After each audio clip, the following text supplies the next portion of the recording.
I should have known something was off the moment we turned onto that narrow dirt trail. The main campground had been packed, lanterns lit all around, people chatting near large bonfires, and I was hoping we could find a quieter spot just a little farther down.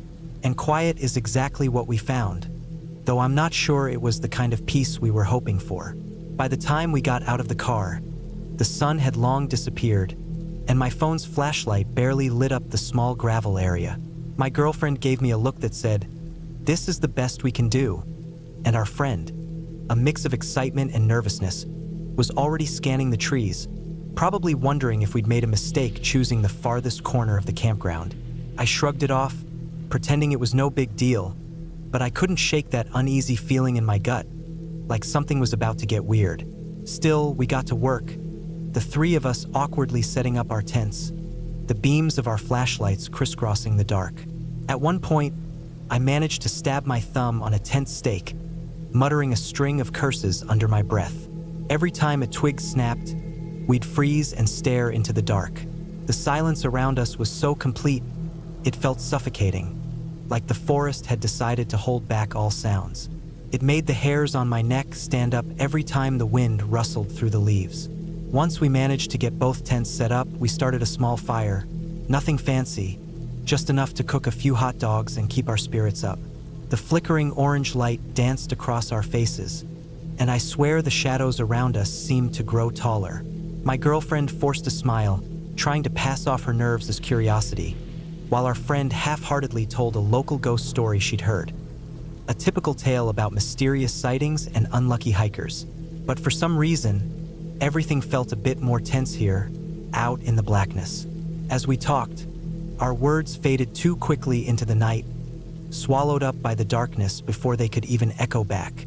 I tried to brush off the growing feeling that maybe this spot was empty for a reason, but we stayed close to the fire, stealing quick glances over our shoulders every time a breeze rustled through the underbrush.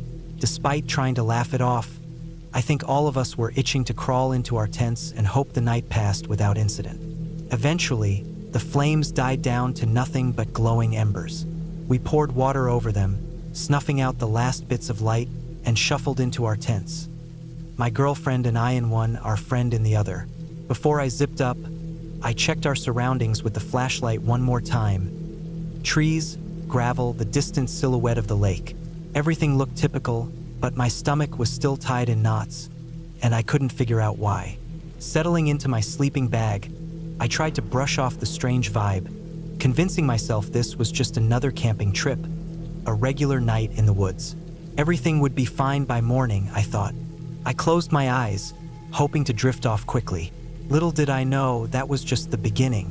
The real dread was waiting for us. A few hours later, around midnight, I was jolted awake. My thoughts were foggy, my body stiff from lying on the hard ground. At first, I thought it was just my own breathing echoing in my ears, but then I heard it. A distant, long, wavering cry that sliced through the silence. It didn't sound like any animal I'd ever heard out here. It rose and fell in a strange way, and my heart rate spiked.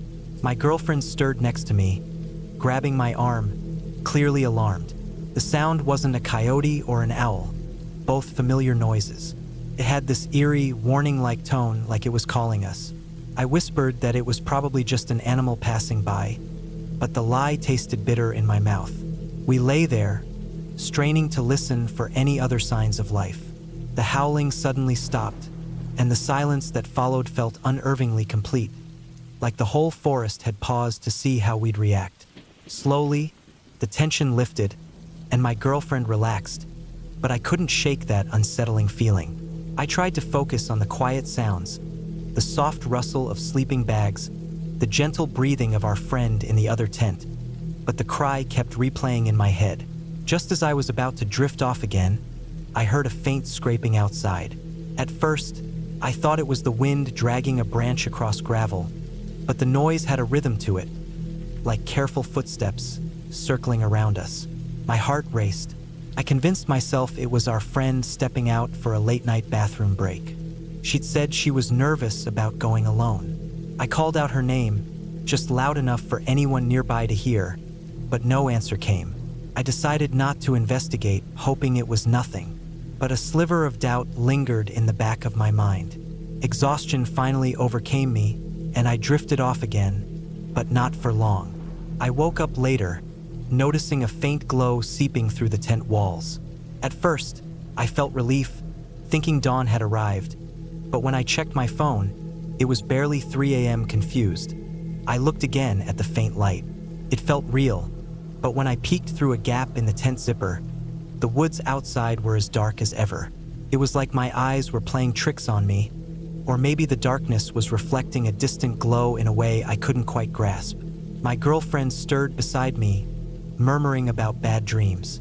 She mentioned seeing strange shapes shifting in the trees. Part dream, part lingering fear from that eerie cry earlier. Something about her words struck me. It wasn't just paranoia. There was something off about the night, like time was moving differently, one moment feeling close to dawn, then the next swallowed by darkness.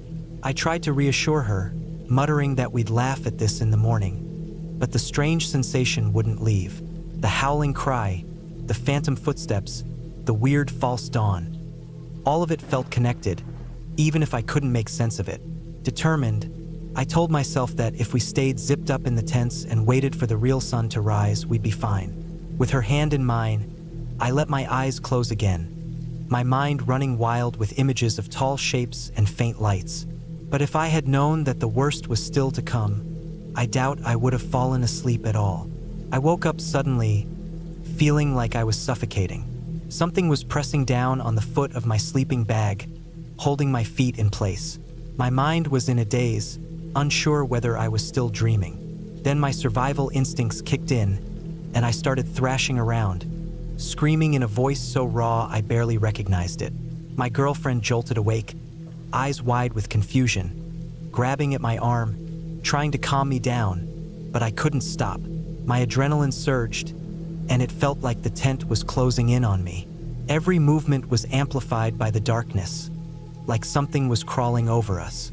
I kept thrashing, and it felt like forever, though it was probably only a few seconds, until I realized the pressure had stopped. There was nothing, no sound, no continuation of the force pressing against the tent. Just the frantic gasps of my own breathing, and my girlfriend's panicked voice telling me to calm down. Finally, I went still.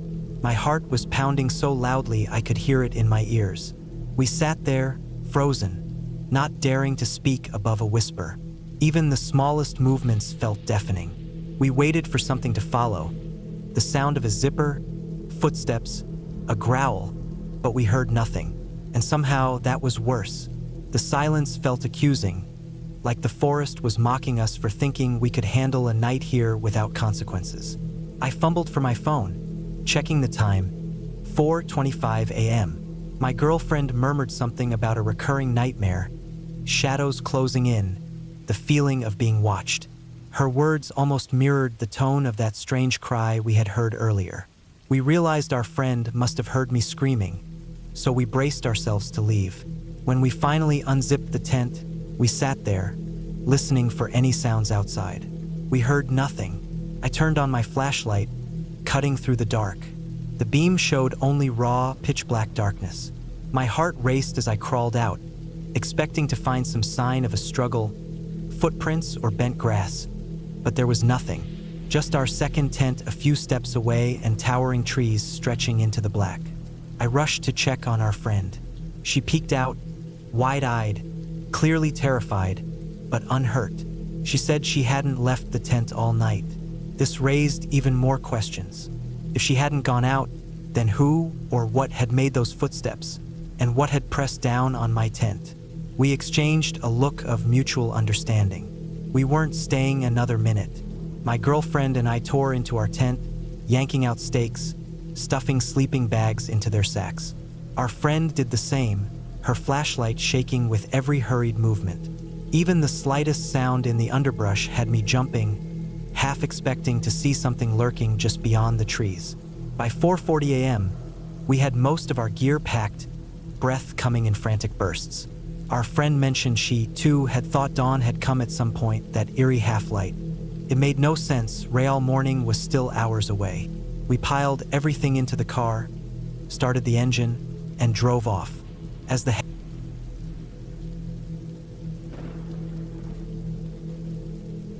I recall the crackling of the fire that evening, casting restless shadows across our campsite. My parents were chatting with some neighbors, swapping stories about the best fishing spots and how to avoid skunks, while I was growing increasingly restless. My friend and I exchanged a glance across the fire, and I knew exactly what was on his mind. It was time for one of our midnight walks. I was so confident back then. I'd been camping nearly every summer of my life and thought I knew every secret of the woods. What animals came out at dusk, which trails circled back, how far I could wander without losing my way. But that night, something felt different. A sense of unease lingered, though I refused to admit it. Maybe it was the way the moon seemed swallowed by clouds, or how the forest beyond our tents looked darker than usual, as if the trees were closing in on us. Whatever it was, my confidence wavered, but my pride pushed me forward. I gestured to my friend, and we slipped away from the firelight. There's a certain thrill in stepping out of the warmth of the campfire and into the deep, nearly impenetrable darkness. Twigs snapped under our shoes, and the smell of damp earth hung thick in the air, a warning we ignored.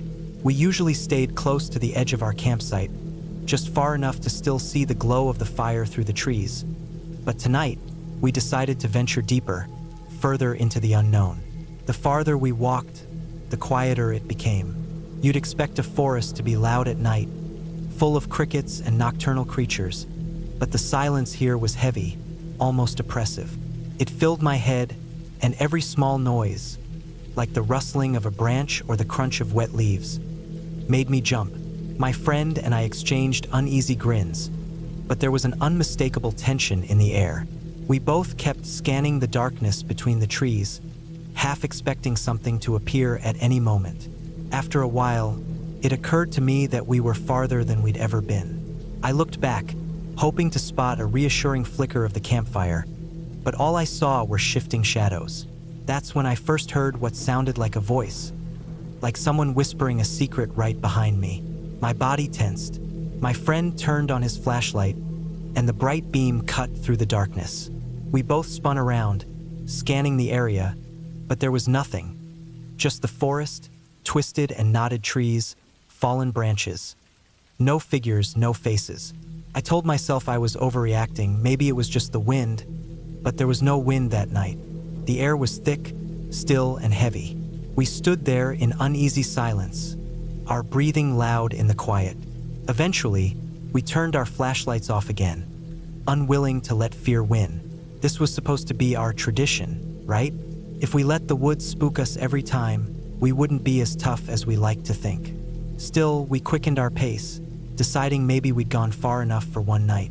I tried to laugh it off, calling myself a coward, but the joke fell flat. My friend didn't respond. He just kept glancing behind us, as though he expected something to lunge out at us at any moment. Another whisper floated through the darkness, this time clearer, almost like syllables, but no words, just raw sound, a half-formed sentence. My pulse pounded in my ears. We froze, unsure whether to sprint back to camp or stand our ground. Fear wrestled with curiosity. For the first time, it occurred to me that if we had misjudged where we were, we could be lost. There's a panic that comes with not knowing if you're close to safety or miles away from it. I nudged my friend without a word, and we turned back, trying to retrace our steps.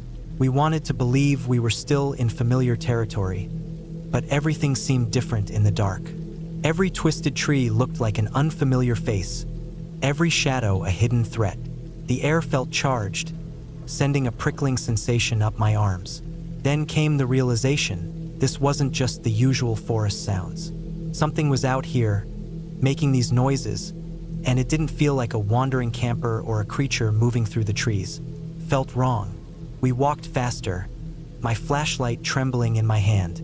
Each step cracked loudly over fallen branches, as if announcing our presence to the forest. My friend and I exchanged a glance, and in that look, I saw the same fear and determination. We weren't about to panic and run just yet, but I think deep down we both wanted to. Branches scraped against our arms, snagging our sleeves. The silence was now thick, almost suffocating, as if the forest was holding its breath, waiting to see what we would do next. Just when I thought I couldn't stand it any longer, another whisper came through the air. It was so close I felt it on the back of my neck. My friend and I stopped, exchanging a glance that spoke volumes. Enough was enough. We had no idea what was lurking out here, but we didn't want to meet it. We turned our flashlights on, sweeping the beams over the ground, but all we saw were more trees, more shadows. A wave of dread rose in me. It wasn't just about being lost anymore. It was the sinking feeling that something or someone was out here watching us. I grabbed my friend's arm and pulled him forward. We both knew we had to get back, had to find the campsite. That familiar glow was the only thing that might make us feel safe again. But deep down, I knew that even if we made it back, the night wouldn't let us off so easily. Something had changed, and the forest wasn't going to let us forget how vulnerable we really were. By the time we decided we'd pushed our luck far enough, the darkness around us felt almost suffocating. We forced ourselves to keep moving, hoping we were heading in the right direction. Every step felt like an echo in the silent woods. Even though there were two of us, I couldn't shake the feeling that we were trespassers in a place where we didn't belong. I raised my flashlight, my heart pounding in my chest, and then something flickered in the beam, movement at the edge of the light. A shape hunched over in the underbrush. In that instant, every instinct screamed to turn around and run, but my feet didn't move. My friend saw it too, and his grip tightened on my arm. Neither of us spoke. We just stared as the figure crawled through the leaves, ragged clothes clinging to it, caked in mud. For a moment, I couldn't decide if it was human or animal. The posture was wrong, twisted, but then a muffled voice reached our ears. Words tumbled out, strange and half-formed, as if the speaker had forgotten how to speak properly. My friend aimed his flashlight higher, illuminating the person's face. She was a woman, her features pinched with either fear or delirium, dirt smeared on her cheek, her hair matted and tangled. She looked at us with frantic, wide eyes. I stood there, too shocked to move. The woman struggled to get up, swaying on her feet, and muttered something about finding her campsite. There was a desperation in her voice that felt all wrong, especially this deep in the woods. Part of me wanted to step away, but her helplessness made it impossible to ignore. My friend and I exchanged a glance, and even though fear gnawed at us, we knew we had to help. We offered to guide her back, and she mumbled what might have been an agreement. Without warning, she lurched forward, wobbling as if she might fall at any moment. I stepped in to steady her, and that close, I noticed a strange chemical scent on her breath. Alcohol, maybe, but something else too. Her eyes darted around, as though searching for something in the darkness. We moved slowly, supporting her as we walked. The way back felt endless. Every so often, she would mutter something incoherent. Names, numbers, half-finished sentences, until she suddenly stopped, scanning the dark spaces between the trees, as though convinced someone else was out there. I found myself scanning too, imagining shapes slipping between the trees just out of view. Twigs cracked beneath our feet, but I couldn't shake the feeling we weren't the only ones walking the path. At one point, the woman gasped, and for a second, I feared she might run back into the darkness. My friend and I tightened our hold on her, urging her to keep moving. The forest seemed to press in on us, a maze of shadows and wet leaves that crushed underfoot. Despite our flashlights, the trail was hard to follow. I squinted ahead, searching for even the faintest glow from the campsite. Finally, the trees began to thin, and we saw the dull orange flicker of a campfire in the distance. A surge of relief washed over me, but it was tinged with unease, like stepping into safety but expecting something to pounce from behind. When we emerged from the woods, a group of people by a smoldering fire looked at us. They seemed as confused as the woman. One of them recognized her and stumbled forward, slurring something about how she'd wandered off after a late drink. They seemed unaware of how long she had been gone, and my friend and I could barely comprehend it. We helped her sit by the fire, and the group thanked us casually, as if the whole ordeal was no big deal. They didn't ask any questions about the eerie trek through the woods or the strange things she'd said. They just shrugged it off. My friend and I walked away, still shaken. The tension from that walk lingered, and everything.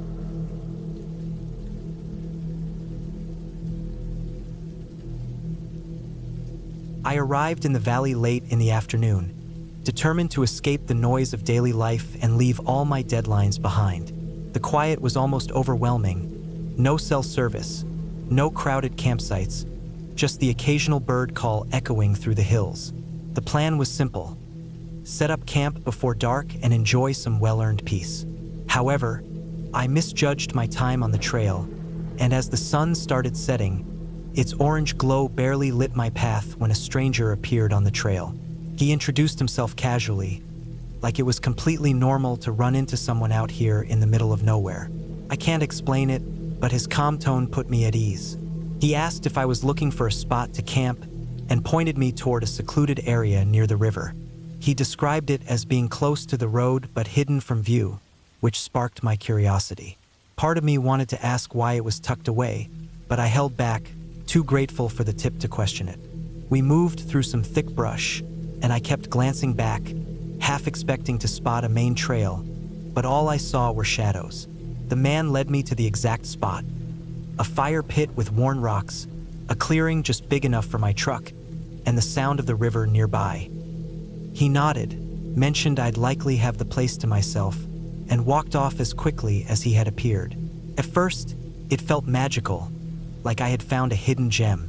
The sky was streaked with pink and purple, and I decided to start a fire before the night fully set in. Sparks popped as I added kindling, the heat warming my face in the fading light. I set up a chair, cracked open a beer, and reflexively checked my phone, only to remember there was no signal out here. The night settled in quickly, and I turned on a comedy podcast, letting the jokes echo through the trees. I knew it probably wasn't the smartest thing to announce my presence in the wilderness, but the laughter made the silence feel less suffocating. With no one to scold me, I kicked back and turned up the volume. I might have been a little too confident in my isolation. By the time I realized how late it was, the shadows from the fire stretched across the campsite like giant arms. For a moment, I thought about setting up my tent, but the idea of struggling with tent poles in the dim light sounded miserable. The back of my truck with the topper seemed like an easy solution. I pulled my gear inside and made a makeshift bed, planning to wake up refreshed and ready for a peaceful morning by the river. Despite my attempts to relax, I dozed off with the strange feeling that the night was deeper than usual. Every little crack of branches outside made me wonder if a raccoon or something else was nearby. I told myself it was just the excitement of being alone, but I kept glancing at the dark shapes outside my truck's windows. Sleep eventually took hold, but it wasn't peaceful. The wind gusted now and then, making the underbrush shake, and the fire's dying glow flickered in the background. In my half-awake state, I questioned if someone or something was listening to my podcast. At one point, I sat up and looked out the window, but all I saw were the silhouettes of bushes and trees swaying in the dim light. I convinced myself it was just me being jumpy. By the time I fell into a deep sleep, the fire had burned down to embers, and the world outside felt pitch black. Little did I know, that unsettling feeling would turn into a harsh reality come morning. For now, though, I clung to the illusion that my truck bed and the thin aluminum walls were enough protection from whatever might be lurking in the trees. Morning arrived with a biting chill, waking me up in the back of my truck. My muscles weren't thrilled with the hard surface I had slept on, but at least I was warm. I fumbled for some kindling and got the fire going again, letting it burn hot enough to cook a quick breakfast. The plan was simple: enjoy the early sunlight, crack open a beer, and soak in the peace before heading back to civilization. I had just settled into a makeshift camp chair when I noticed something at the edge of the clearing.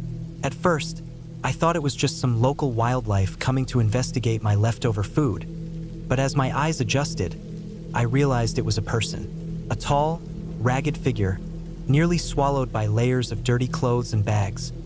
Plastic grocery bags, maybe 100, tied around his limbs like bizarre streamers. My mind started replaying all the stories I'd heard about people wandering the wilderness, and my instincts kicked in. He didn't greet me, didn't face me at all.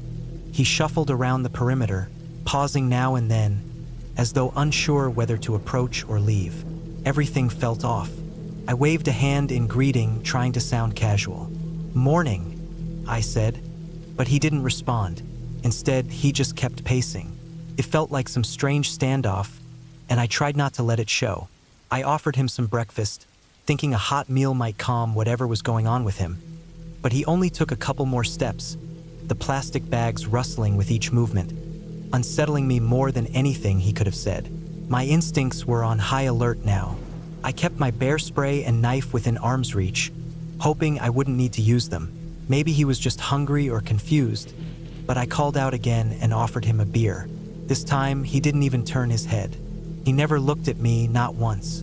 The way he kept his back turned was unnerving, like he was waiting for me to stop paying attention so he could move closer or do something worse. Seconds dragged on like hours. I tried to think of something else I could offer, but all that came to mind was the one thought. This isn't going to end well. Frustration boiled over. "Acknowledge me or leave," I shouted, my voice cracking with a mix of fear and anger. He stayed silent, focusing on the ground in front of him. My bear spray felt ice cold in my grip, but I took a step toward him, holding it up to show I wasn't helpless. That was the trigger. He slumped, turned, and walked away, retracing his steps as if the whole encounter meant nothing. I stood there for a moment, trying to process what had just happened, before snapping into action. Forget breakfast. Forget relaxing. I doused the fire, threw my gear into the truck, and hurried to start the engine. My mind raced, imagining him lurking just behind the trees, waiting for me to let my guard down. Gravel crunched beneath the tires as I sped out of the hidden spot, relief washing over me. But I didn't feel safe until I had put miles between myself and that valley. Once I was on familiar roads, my head buzzed with questions. Had he been there all night, watching me as I laughed at my podcast and sipped beer by the fire, completely unaware of his presence? The thought made my skin crawl. I almost found myself grateful for my laziness in not setting up the tent. The walls of the truck had kept me safe from whatever his intentions might have been. Even now, I'm not sure what he wanted, but I'm certain it was better I didn't stick around to find out.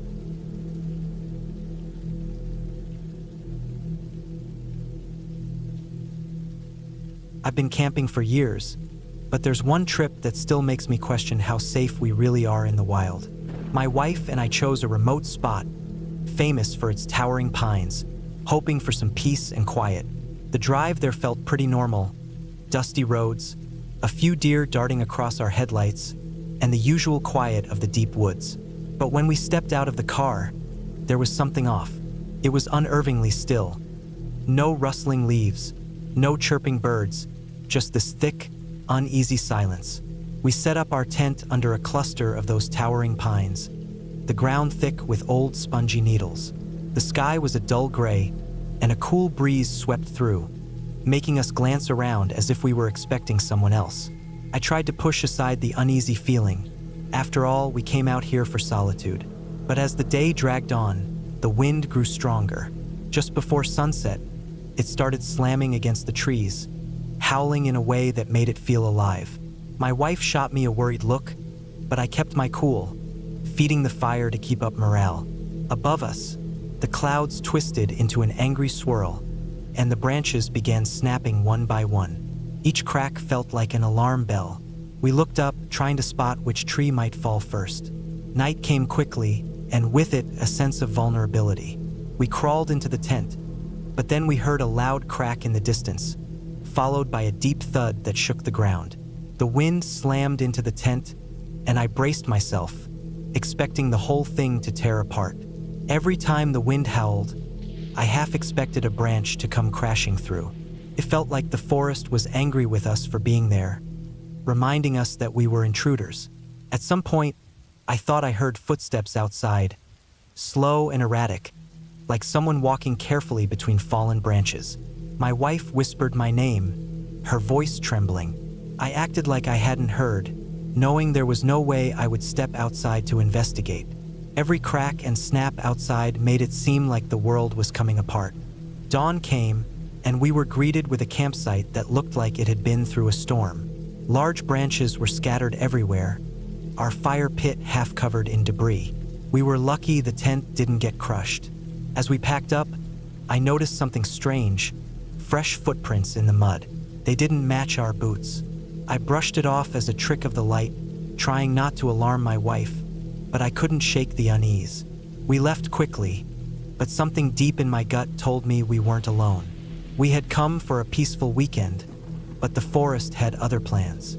I tried to forget about it, telling myself it was just a bad storm and my nerves, but deep down, I knew that wasn't the whole story. After that, I thought a trip with a friend would calm things down. We'd heard about an old campsite that required a good four-wheel drive to get to. It supposedly had 2 old cabins, a few broken-down picnic tables, and a metal fire ring. It should have been a red flag, but we were craving adventure. We arrived around noon, kicking up dust as we left the main road for a rough trail. The place was as deserted as it could get. No sign of recent visitors, no vehicle tracks, nothing. We unloaded, joking about who would get tetanus first, and started setting up. My friend wandered over to one of the cabins, then returned looking unsettled. He didn't say much, just headed to the second cabin. Once he was done, he said, "You need to see what's in the first one." I braced myself for the usual mess. Maybe some raccoon nests or other unpleasant surprises. But inside, there were 3 huge backpacks, gear bags, the kind you'd use for a week-long trip, all covered in a thin layer of dust. 2 of them were packed with camping gear, flashlights, sleeping bags, gas canisters, but the third one was bizarre. It was stuffed to the brim with Skittles. Big bags, small bags, tropical flavors, sour ones. Every pocket rattled with candy. We spent 4 days there, but things only got stranger. Nobody came looking for the bags, and no one passed by. The silence was unnerving, almost eerie. We slept fitfully, half expecting the owners of the bags to show up in the middle of the night, demanding their gear. A few times, I thought I heard twigs snapping near the tents, but every time I checked, no one was there. My friend said he kept hearing whispers, but we both blamed it on our nerves. Still, the silence pressed in like a waiting presence. When we finally decided to head back to civilization, we left the bags right where we found them. Something about taking them with us felt wrong. Maybe we were paranoid, but it felt like the woods didn't want them disturbed. We contacted the authorities, but I doubted they would rush out there. I still couldn't make sense of it. Why would someone stash enough Skittles to feed an army in a rotting cabin and then vanish? It made me wonder if there was a connection to that storm trip with my wife. Maybe there was a pattern I wasn't seeing. As we drove away, I couldn't help but glance back at the trail, feeling like the owners of those bags might be following us, silently watching us leave. I decided to go on another trip, this time with my dog, hoping it would clear my mind after all the weirdness from the last 2 outings. I wanted a simple, straightforward solo camping trip. No storms, no strange backpacks, just me, my dog, and some peace and quiet. I found a secluded spot not far off a back road, the sun dipping behind the trees as I set up camp. I kept it simple, just a tarp shelter, a small fire, and my dog curled at my feet. The wind rustled through the underbrush, and I could hear the distant sound of a creek, which helped calm my nerves. But even then, I couldn't fully relax. My mind kept wandering back to the storm and those strange backpacks in the cabin. It felt like every odd event was a piece of a puzzle, scattered out of place but somehow connected. Just as I was starting to drift off, I saw headlights weaving through the trees. A truck engine revved way too loud, and then drunken voices echoed through the woods. My heart raced as I looked at my dog, who was suddenly on alert. Then came the gunshots, sharp, wild cracks that split the night air. I crouched low, trying to figure out how close they were. The shots were spaced out, like someone firing for the thrill of it, and I worried that they might have no idea I was there. The terrain sloped in such a way that the bullets could easily ricochet into my camp. My dog whimpered, and I knew I couldn't stay put. Putting out the fire became my top priority. I didn't want to advertise our location to a bunch of strangers with guns. I doused the embers, grabbed my gear, and tightened the leash, ready to slip into the darkness. The forest floor crackled beneath every step, making it impossible to move quietly.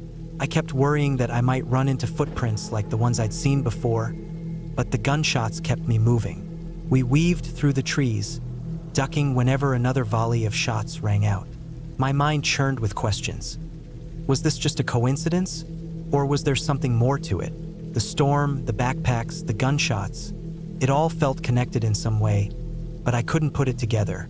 Eventually, I found a trail leading away from the chaos.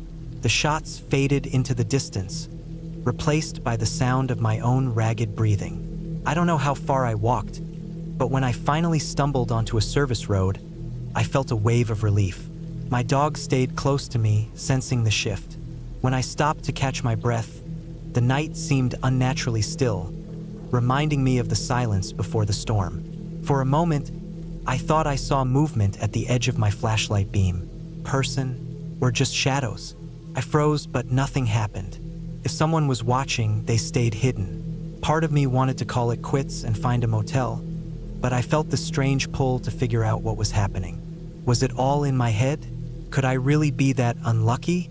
Or was there something bigger at play in the woods that I couldn't understand? I climbed into my car, glancing back at the trees, my pulse thumping in my ears. The only sound was the wind and the thrum of my own heartbeat. I tightened my grip on the steering wheel, trying to convince myself it was nothing, just some reckless people. But deep down, I knew something wasn't right, and I wasn't sure I'd ever feel safe in the woods again until I figured out what.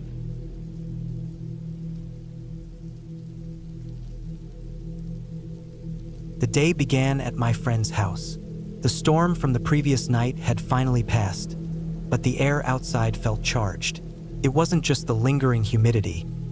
There was a strange sensation, a low hum pressing in, making me uneasy. We were supposed to be excited about heading into the woods, but I noticed everyone moving slowly around the living room, like they were dragging their feet. I tried to push aside my unease, thinking maybe I was just picking up on others' nervous energy. Eventually, we moved outside to load the four-wheelers. Two of them had small trailers packed with tents, water, and other gear. We'd been on trips like this a dozen times before, but something about the heavy silence in the group made me uncomfortable. Usually, we'd be cracking jokes and laughing, but now all we did was fumble with bungee cords and check the engine switches. Without a word, we headed out. The first few minutes on the muddy trail felt like stepping into a different world. The forest around us was quiet, too quiet. There were no birds calling, no sounds of animals rustling in the brush. Only the hum of our four-wheelers and the sloshing of tires in the mud filled the air. I couldn't shake the feeling that the trees were watching us, but I didn't say anything. No one else was talking, and I didn't want to be the one to speak up and sound silly. A couple of miles in, we stopped by a crooked old stump to rest. The humidity clung to me, and I leaned against one of the wagons, trying to catch my breath.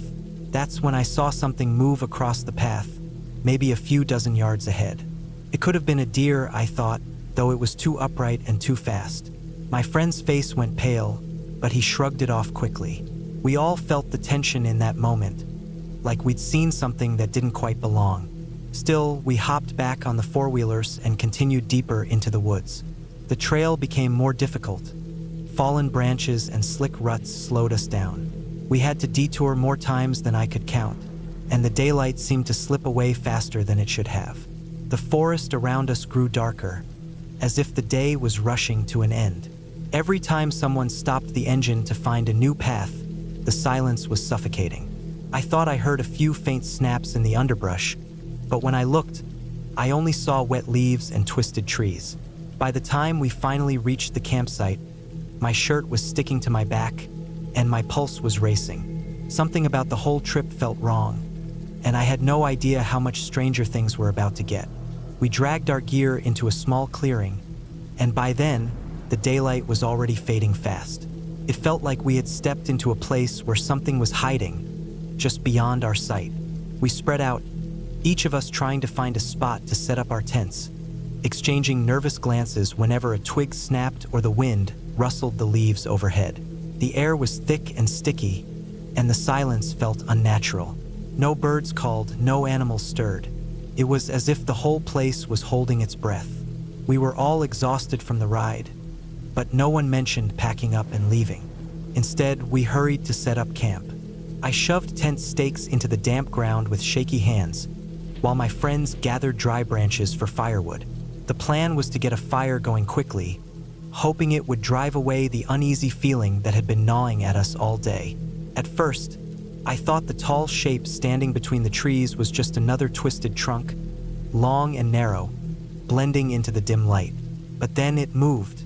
I saw it clearly past the tent I was working on, standing there with an eerie stillness. One of my friends noticed it too, his voice breaking mid-laugh when he spotted it.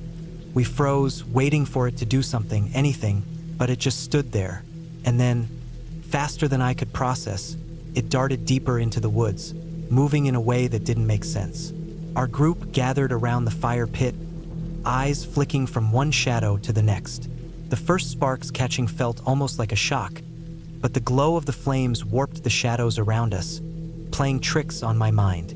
Shapes seemed to jump and sway at the edges of the light, and every tiny sound beyond the fire had me gripping my knees, ready to leap up and run if something big came crashing through. Night settled in too quickly, and my stomach knotted with the realization that there was no turning back. Trying to navigate the mud and dense underbrush in total darkness would have been impossible. We huddled around the fire, too rattled to tell the usual ghost stories. Every one of us was busy scanning the darkness, convinced we'd see that tall figure creeping closer. At one point, I thought I heard a quiet crunch nearby, but when I whipped my head around, all I saw was the same endless stretch of trees and brush. We decided to assign a couple of people to keep watch while the rest of us tried to get some sleep, though that was almost impossible. I retreated to my tent, half convinced I wouldn't sleep at all. My heart pounded in my ears.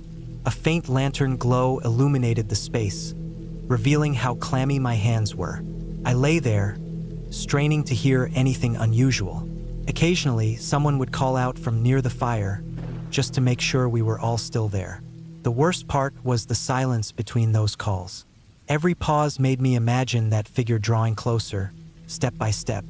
Somehow, a few hours passed without any full-blown panic. At first light, we tore down camp as quickly as we could. Sleep or no sleep. We just wanted to get out of there. The relief was palpable when the wagons were packed up again. The sky was a dull, gray morning, but to me, it felt like the brightest sunshine I'd ever seen. We didn't talk much about what we'd seen. We just pointed the four-wheelers back toward home. On the way out, I kept my eyes on a swivel, scanning the trees in my peripheral vision. Every now and then, I thought I saw a gangly silhouette lurking in the shadows, and my heart would beat a little faster. But nothing else crossed our path, and no more shapes towered among the trunks. It was almost as if the forest had decided to keep its secrets now that we were leaving. When we finally pulled into my friend's driveway, I could almost taste the relief. We unloaded in silence, no one quite ready to speak about what we'd seen. Even later, as the shock began to fade, we only tossed out half-hearted theories. Still, deep in my gut, I knew that our trip hadn't been just another ordinary camping adventure. Sometimes the wilderness remains indifferent to our need for answers, and all we can do is pack up and hope it lets us go.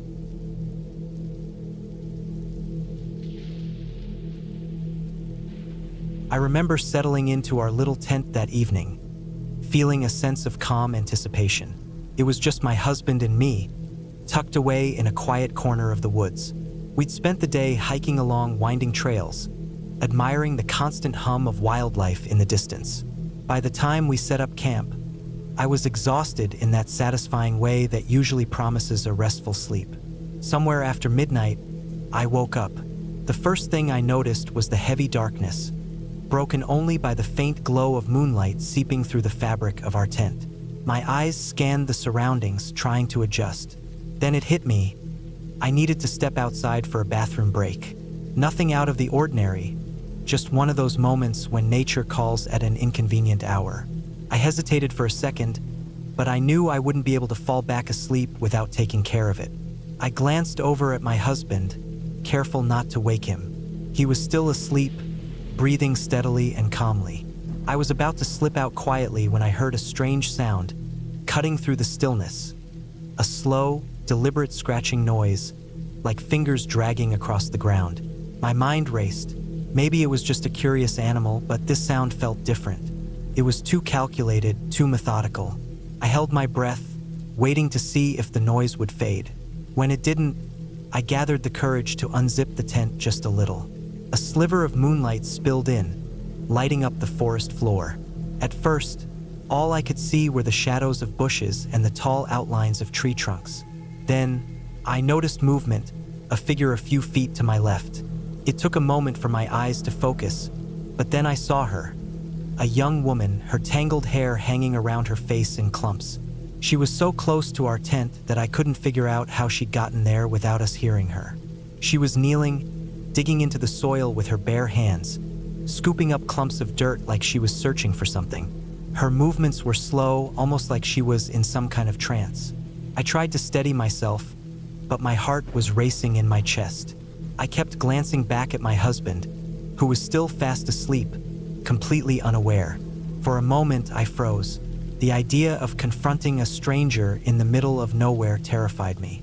I almost zipped the tent back up and tried to forget what I had seen. But what if she needed help? Or worse, what if she meant us harm? I shuddered at the thought. So, I quietly nudged my husband awake, whispering that someone was outside. His eyes shot open immediately, and he followed my gaze to the half-open zipper. Without a word, he reached for our flashlight. I stayed low, watching over his shoulder as he directed the light toward her. She barely reacted, pausing for a moment before continuing her digging. The flashlight illuminated her face, dirty, sweaty, and with a strange, vacant expression as if she was somewhere else entirely. My husband called out to her, asking if she was okay. She didn't respond. She just slowly stood up, letting the dirt slip from her fingers. For a moment, I thought she might say something, but she remained silent. Then, in one smooth motion, she turned and walked into the darkness, leaving the shallow hole beside our tent. My husband and I exchanged a look of disbelief. I wanted to go after her, to find out who she was, but reason quickly overtook my fear. The isolation of the place felt suffocating. After a few tense minutes, I decided I still had to step outside. I couldn't hold it until morning. So, I unzipped the tent the rest of the way, scanning the darkness for any sign of her. The night air was colder now, seeping through my jacket, and every tree seemed to loom menacingly. My husband stood by the tent, flashlight in hand, sweeping it back and forth. I quickly did what I needed to do, still on edge. There was no sign of her, but the unease remained. When I returned to the tent, we tried to settle down again, speaking in low tones, speculating about what we had just seen. Was she a lost hiker? A local who wandered too far from a campsite? Neither explanation felt right, but exhaustion won out and we lay back down. I closed my eyes, hoping the rest of the night would pass peacefully. But every time the wind rustled the leaves, I braced myself for the possibility of her appearing again, crouched just outside the tent. It felt as though the thin walls of the tent were no protection at all. I think I drifted off for a bit, but my dreams were unsettled. My mind kept returning to the image of her kneeling in the moonlight, scratching at the dirt with her nails, her face hollow and distant, as if she were in some kind of distress. My husband stayed awake longer. I could tell by the way he shifted and gripped the flashlight, as though waiting for her to return. That's how the first part of the night passed. Two people in a campsite that had seemed so peaceful just hours before, now left wrestling with the unsettling idea that safety can vanish in an instant with one strange encounter. We didn't know what would happen next or if she would return. All we could do was lie there, listening for any movement, waiting for dawn, and praying that she wouldn't show up again. At some point, I must have dozed off, but I was startled awake by a metallic rattling noise just outside the tent. For a moment, I thought it was part of a dream, but it became clear that this was real. The sound of something or someone going through our gear. My insides twisted at the thought that the stranger had come back. I turned to look at my husband. His eyes shot open too, and we locked gazes. Neither of us said a word. We just listened, the clattering continuing for a few tense moments before we decided to act. My husband quietly unzipped the tent and stepped out with the flashlight. I followed close behind, my heart pounding. Sure enough, she was there. The same woman, the same dirty clothes, the same unkempt hair. But now, she was deeply focused on our gear, pots, utensils, and various other items scattered around her feet. She crouched low, head tilted, as if our belongings were more interesting to her than we were. She hadn't taken anything, but the way she examined our stuff made my skin crawl. There was a childlike curiosity in her expression, but it didn't fit with her disheveled appearance. My husband called out to her, his voice firm but tense, asking if she needed help. The flashlight beam caught her face, and I saw her eyes gleam in the harsh light. She lifted her head, dropping a small metal cup, but didn't move or speak. She just stared at us. I couldn't make sense of her expression. Was she confused? Hostile? Lost? A heavy knot tightened in my stomach as my husband continued trying to reach her, but she offered no explanation or sign of what she wanted. She just kept staring at us, as though we weren't even there. Before I could think of what to do, my husband stepped back, retreating to the tent. There was no way to force her to leave without risking a confrontation. We were out here alone with no way to call for help if things went wrong. I stood there, unsure, frozen in place. Then, I saw her lower herself back into a crouch, rummaging through our things with complete disregard for the tension in the air. I didn't know what to do. Should we confront her more forcefully? My instincts told me that someone acting like this wouldn't respond to reason, so I decided to quietly return to the tent and zip the door behind me. My husband and I sat there for several minutes, listening to every scrape and shuffle outside. It felt like we were trapped in some surreal standoff with no way out. Eventually, the rummaging stopped, and I let out a breath, trying to calm the frantic beating of my heart. Maybe she had moved on. Maybe this would become just another bizarre camping story. But then the digging returned. That same slow, deliberate scratching sound. I realized she was back at the hole she had started, digging again, closer than ever, as if she were inches from my head. My pulse raced. I finally shouted through the tent, telling her to stop.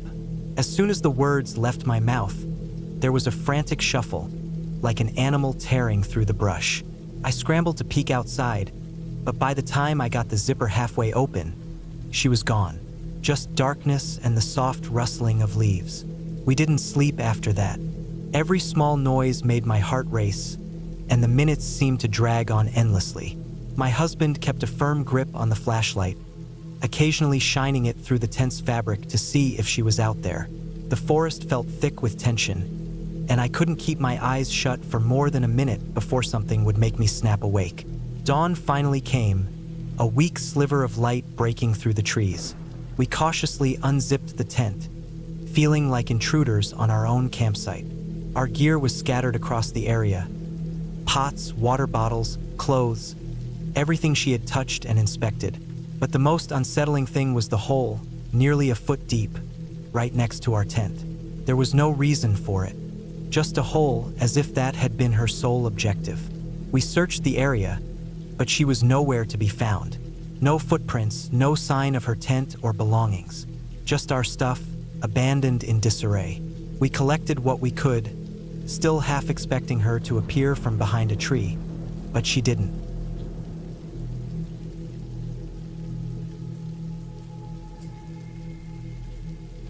And I got the chance to visit Glacier National Park. It was a thrilling experience, and we camped in an area where lots of people were staying. As expected, the sleeping setup involved separate tents for boys and girls. My kind-hearted aunt had gotten me a little tent of my own, which I appreciated. Luckily, I've never had an easy time falling asleep ever since I was a kid. During our week-long visit, a few strange things happened. One evening, a bear wandered right past my tent, which made for a pretty unforgettable moment. On another night, I clearly heard what sounded like a woman screaming. It startled me and also scared the girls in the tent next to mine. But there was one particular night that really stuck with me. I heard the sound of water splashing and something moving in the bushes near the lake. I figured it was probably just another bear or some wild animal. Curious, I decided to check it out, though now I know that probably wasn't the smartest choice. With my flashlight in hand, I aimed it toward where the sounds were coming from and spotted something that looked like a person. But something felt off. This figure was short and didn't have any clothes on. It moved fast, weaving between the trees until it vanished. Feeling rattled, I hurried back into my tent and stayed there. I was relieved I didn't see anything like that again for the rest of the trip.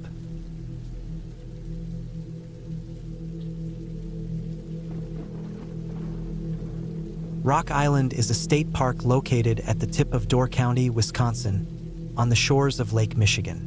It's not easy to reach. Visitors must first take a car ferry from Ellison Bay to Washington Island, then drive across the island to Jackson Harbor, before boarding a pedestrian-only ferry to Rock Island, as no vehicles or bicycles are allowed. Despite its relatively small size of about 975 acres, Rock Island has a rich history.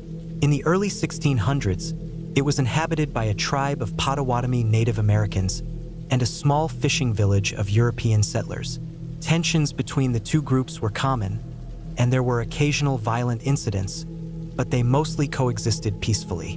By 1640, the Potawatomi had migrated to other areas of Wisconsin. Soon after, some settlers from the fishing village reported seeing new arrivals on the island. More European settlers, though they dressed strangely and kept to themselves. The villagers couldn't speak to these newcomers or find where they lived. It was during this time that strange things began to happen on the island. Some animals, possibly pigs or chickens kept by the settlers, were found slaughtered, and their blood seemed to mark some of the buildings. One night, a building used for preserving meat was destroyed by fire. The villagers suspected these strange acts were carried out by the new settlers and began searching for them. But despite combing the wooded interior of the island, no one was found. After this search, the bizarre occurrences stopped, and no further sightings of these people were reported. In 1836, a lighthouse was built on the northern part of the island. After the construction was completed, it was inspected, and the quality of the materials and craftsmanship were praised. David E. Corbin was appointed the first lighthouse keeper on December 19, 1837. Just 3 years later, in 1840, Corbin began complaining about the lighthouse. Plaster was falling off the walls and some kind of liquid oozed through cracks, leaving the building damp. Corbin was often alone at the lighthouse, and visitors reported he would occasionally stare at certain parts of the walls, speaking vaguely to anyone who visited. In 1845, after 8 years of solitude, an inspector visited Corbin and noted that although Corbin was doing his duties, his behavior was odd. The report recommended that Corbin take a 25-day leave of absence and find a wife to join him at the lighthouse. The inspector also recommended that Corbin take some time away from the island due to his mental state. Corbin fell ill in 1852 and died in December that year, buried in a small cemetery just south of the lighthouse. The next lighthouse keeper also reported the quick deterioration of the lighthouse. Friends of the keeper said he would speak about seeing strange things at the lighthouse at night, but he never gave details. In 1858, after just 22 years of service, the original lighthouse was torn down and replaced. From then on, lighthouse keepers were required to have a family member or an assistant with them.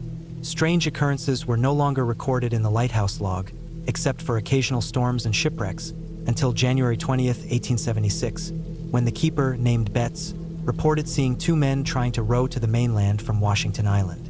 A terrible storm came up shortly after, and the men never made it. Over 3 months later, on May 3, 1876, Betts wrote that the two men had been seen from Connie Lighthouse in Jacksonport, frozen and sitting upright in their boat amidst a mass of ice. They were still adrift, with little hope they would be found. By 1900, most of the island's inhabitants left for better fishing areas on Lake Michigan. In 1910, Chester Thorderson, a successful businessman and inventor, purchased the island, except for the land occupied by the lighthouse in the north. Thorderson used the island as a private summer retreat and is responsible for many of the unique structures still on the island today, including a large stone hall on the southern end, a boathouse, a stone water tower, and an imposing wooden gate. Thorderson stored his vast collection of over 11,000 books in the Great Hall, and it was rumored that he had some rare books on the occult. Thordarson passed away on January 6, 1945, and after his death, several universities and churches showed interest in his collection. He had willed it to the University of Wisconsin-Madison, requiring them to purchase it for $300,000, which they did. His personal papers and archive are housed in the State Historical Society of Wisconsin. In August 2021, I took my first and last trip to Rock Island. After 2 ferry rides, I arrived at 2 p.m. I had booked a remote campsite, Site E, located just over a mile from the dock. The hike out to the site was leisurely as I took breaks to enjoy the scenery and rest from the weight of my pack. Upon arriving at my campsite, I set up my tent and began collecting sticks and driftwood from the beach to start a fire. On my 3rd trip back to the campsite, as I was nearing my site, I heard a strange high-pitched squeal from the forest. It didn't sound close, but it was so unusual that I stopped and waited for about 30 seconds, hoping to hear it again. It didn't, so I continued back to my site. Once back at the campsite, I began working on the fire. The sites at Rock Island are spaced out pretty well, and sites C, D, and E are spread apart by about 100 yards. There's no direct trail connecting them, but a path has been worn through the ridge between the sites. As I arranged the sticks for the fire, something caught my attention. From a distance, possibly from Site D or further, I saw someone running in my direction. My first thought was that it was odd, given the lack of a clear trail, and maybe this person needed help. As they got closer, I thought it might be a woman wearing loose gray clothing, perhaps a hoodie, but I couldn't tell clearly from that distance. I quickly stood up from where I had been crouching, and as I did, I heard the same high-pitched squeal again, much closer this time. Startled, I turned around to look, scanning the trees for several seconds, but I saw and heard nothing. When I turned back, the runner was gone. I stood there, confused, scanning the area but not seeing anyone. It was all very strange, but I convinced myself that the runner was just another camper from Site C or D, maybe on their way to the pit toilet a few hundred yards away. I tried to forget about it, but the squealing noise and the disappearing runner kept bothering me. I decided to let it go and focus on starting my fire. After a quick meal and a couple of drinks, I went for a walk to check out Site C and D, hoping to meet some neighbors. Site D was empty, but I saw the path leading to the main trail and pit toilet, which made me feel better about the runner. Still, I couldn't shake the odd feeling, especially since I hadn't seen anyone. Continuing on, I came to Site C, where a couple was sitting at the picnic table. They were likely in their mid-30s, a little drunk, but friendly. I didn't mention the runner or the squeals. I figured it would be strange, and wished them a good night before heading back to my site. Back at my site, I lit a cigar and had a few more drinks as the sky cleared, revealing millions of stars. I began to feel better about everything and decided to sleep. I fell asleep almost immediately, but around 2:30 a.m., a huge boom of thunder woke me. The storm arrived quickly, the wind picked up, and the temperature dropped. I enjoy camping in the rain, but I don't like lightning storms. The storm continued for about an hour before it turned into a steady drizzle. I was just about to fall asleep when I heard the squeal again.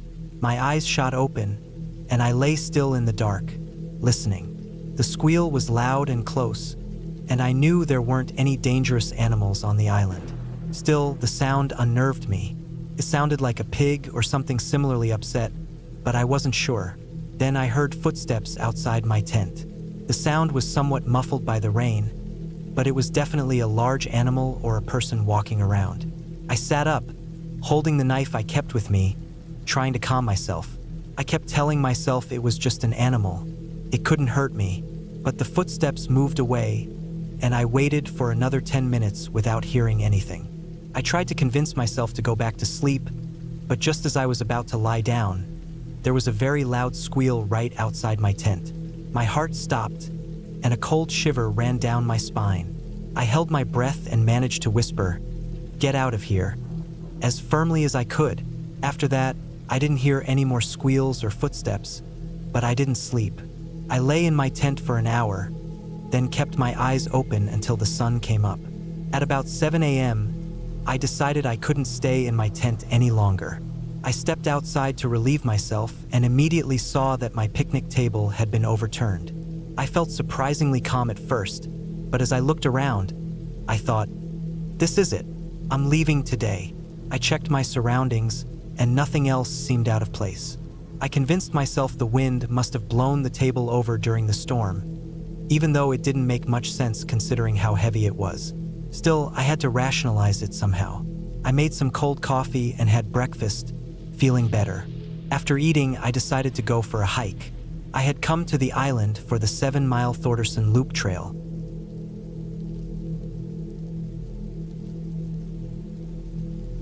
My boyfriend Matt and I went on a 4-week camping trip across several states.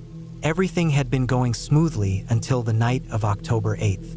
We chose to skip a campsite we had reserved and decided on a whim to set up our tent near Secret Lake, up in the Wasatch Range. It was near the Secret Lake trailhead or somewhere close to that.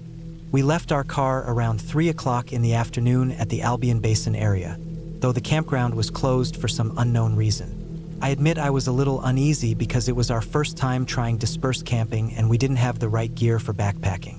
Once we got there, we realized the spot we wanted to camp at was a 2-mile hike uphill. That's when the regret started to hit us.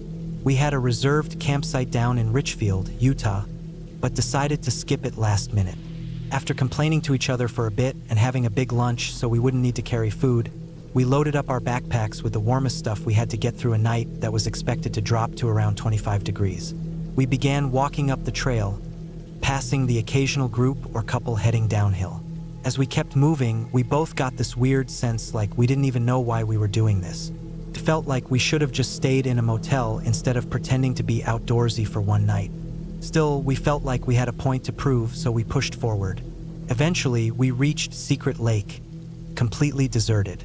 Nothing like the pretty pictures we'd seen. It was kind of creepy and disappointing. We kept going uphill, looking for privacy and a flat spot to sleep. That's when we came across a decent patch of land. In the distance, I noticed a small cave and pointed it out to Matt to see if it was a total no-go.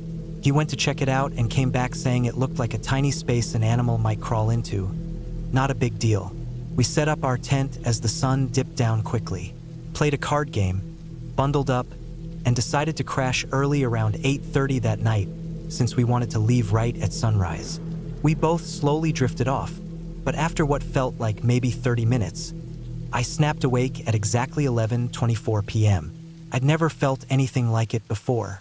I was wide awake, nervous, and alert for no clear reason.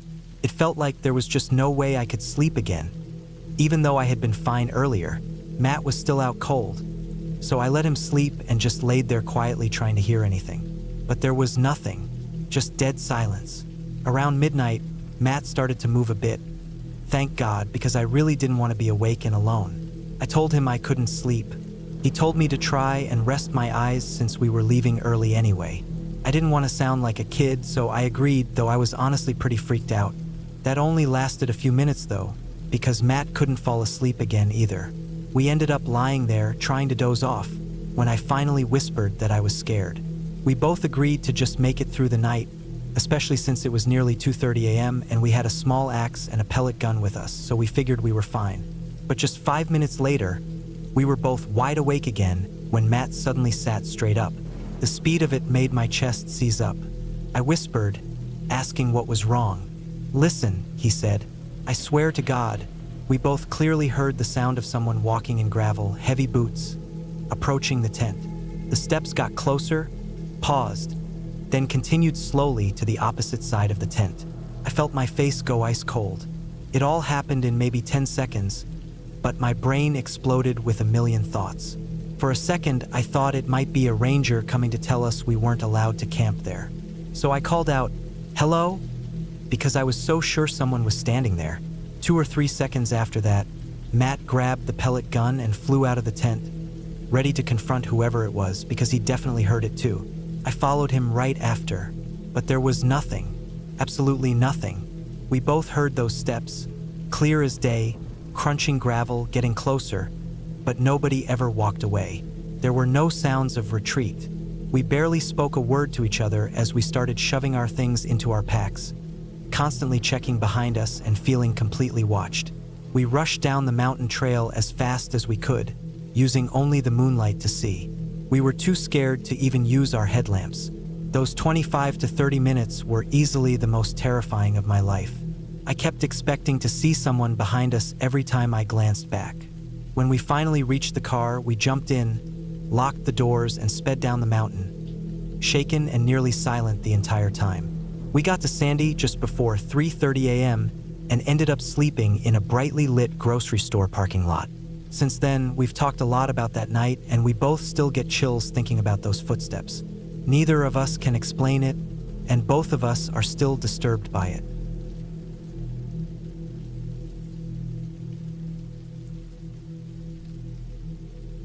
We sat huddled close to a flickering campfire, soaking in the peaceful silence of the backcountry, when that quiet was suddenly broken by a sharp, chilling scream that rang out through the forest. Driven by a mix of worry and curiosity, we followed the strange cry in the direction of the nearby stream. With our flashlights lighting the way, the scene that appeared in front of us was gut-wrenching. A deer, stuck deep in the wet, sinking earth along the edge of the bank, was surrounded by a group of wild wolves. They were attacking it fiercely, dragging it down bit by bit. Standing there, all of us were hit with a whirlwind of feelings. Sadness for the helpless animal, a kind of aching pity, but also a quiet shock at the sheer force and instinct of those animals. Watching the raw violence of nature unfold right in front of us was something I'll never forget. It carved into me a deeper understanding of how fragile, yet tough, life can be out there in the wild.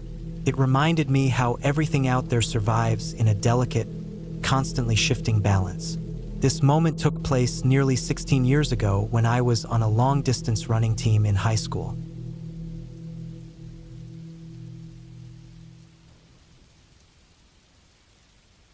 I went on a trip to visit relatives in central Wisconsin over the Labor Day weekend. My girlfriend and I had been looking forward to a peaceful camping getaway with her family, hoping to take a break from the fast pace of city living. We arrived around noon on Saturday and were warmly welcomed by everyone. As the day turned into evening, we joined in on all kinds of fun, sharing stories, laughing, and catching up on what everyone had been up to. Time moved quickly, and we found ourselves sitting around the fire until about 11 p.m. Eventually, everyone headed off to their tents and campers to settle in for the night. Earlier that day, Sarah, one of my girlfriend's cousins, generously let us use a roomy 6-person tent she had brought. We had only packed a small 2-person tent, so we gladly accepted. The extra space was great for storing our bags and laying out an air mattress. Sarah had set up the tent not far from the fire pit, surrounded by trees. The whole campsite had been well cleared and kept tidy for the group's mix of small campers and tents. The 3 of us laid inside chatting for a bit before falling asleep. But I couldn't sleep, so I ended up browsing my phone, hoping I'd eventually drift off from pure tiredness. That's when I first noticed a soft noise coming from the woods, maybe 35 or 40 yards out. I figured it was just deer moving through, which wasn't unusual in that part of the state. I didn't think much of it and went back to scrolling through random pages online. But after 15 or 20 minutes, the sound crept closer. I started paying more attention as I heard twigs snapping and branches swaying. The noise became clearer and more focused, like it was heading straight toward us. I began to feel faint vibrations under me, like something fairly big was stepping through the area. A few moments later, whatever it was had moved within 10 yards of our tent. It kept pacing back and forth behind the tent in a slow, deliberate way that made the hair on my arms stand up. Each step made the ground feel like it was thudding, not unlike being near a bass speaker at a loud concert. I was frozen, heart pounding, trying to track the footsteps as they shifted toward the back corner of our tent. Then, it suddenly moved closer, only 5 yards away now, and stopped right behind where Sarah was sleeping. A powerful sense of panic took hold of me. I didn't know what was going to happen next. Out of nowhere, Sarah shot up from her sleep, breathing hard and calling our names with a voice full of fear. The moment she did, the thing in the woods turned around and quickly disappeared into the trees. We were both left stunned and rattled. The forest turned completely still, and the silence that followed was thick and unnatural. After sitting there frozen for a while, we slowly unzipped the tent and looked around. There was nothing. No sound, no movement. About half an hour later, we went over to the storage shed nearby and grabbed a shotgun. We didn't sleep much after that and stayed on edge for the rest of the night. The next morning, Sarah shared something disturbing. She said while she had been sleeping, she'd had a vivid dream where something evil was tormenting her. It was either demanding her soul or trying to take her life. My girlfriend brushed it off, saying it was just a bad dream and that the noises outside were probably a deer or something harmless. Trying not to make things worse, I kept my thoughts to myself and didn't tell anyone else what I had experienced. Even now, thinking back on that night, I still wonder what it was that came so close to us in the woods. When I think about where I grew up, in a quiet little place called Pine Hollow, I can't help but feel like some places just carry a different kind of energy, something you can't always explain.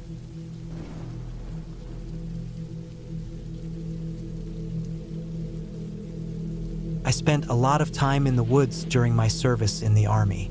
A whole lot of time. Most of it in upstate New York, which on the surface seems like a quiet place, peaceful in its isolation. The thick forests and rolling hills gave off this air of serenity, as if the world around me was frozen in time. But as anyone who's ever spent nights out there can tell you, the woods, no matter how beautiful, have a way of making your skin crawl when the sun goes down.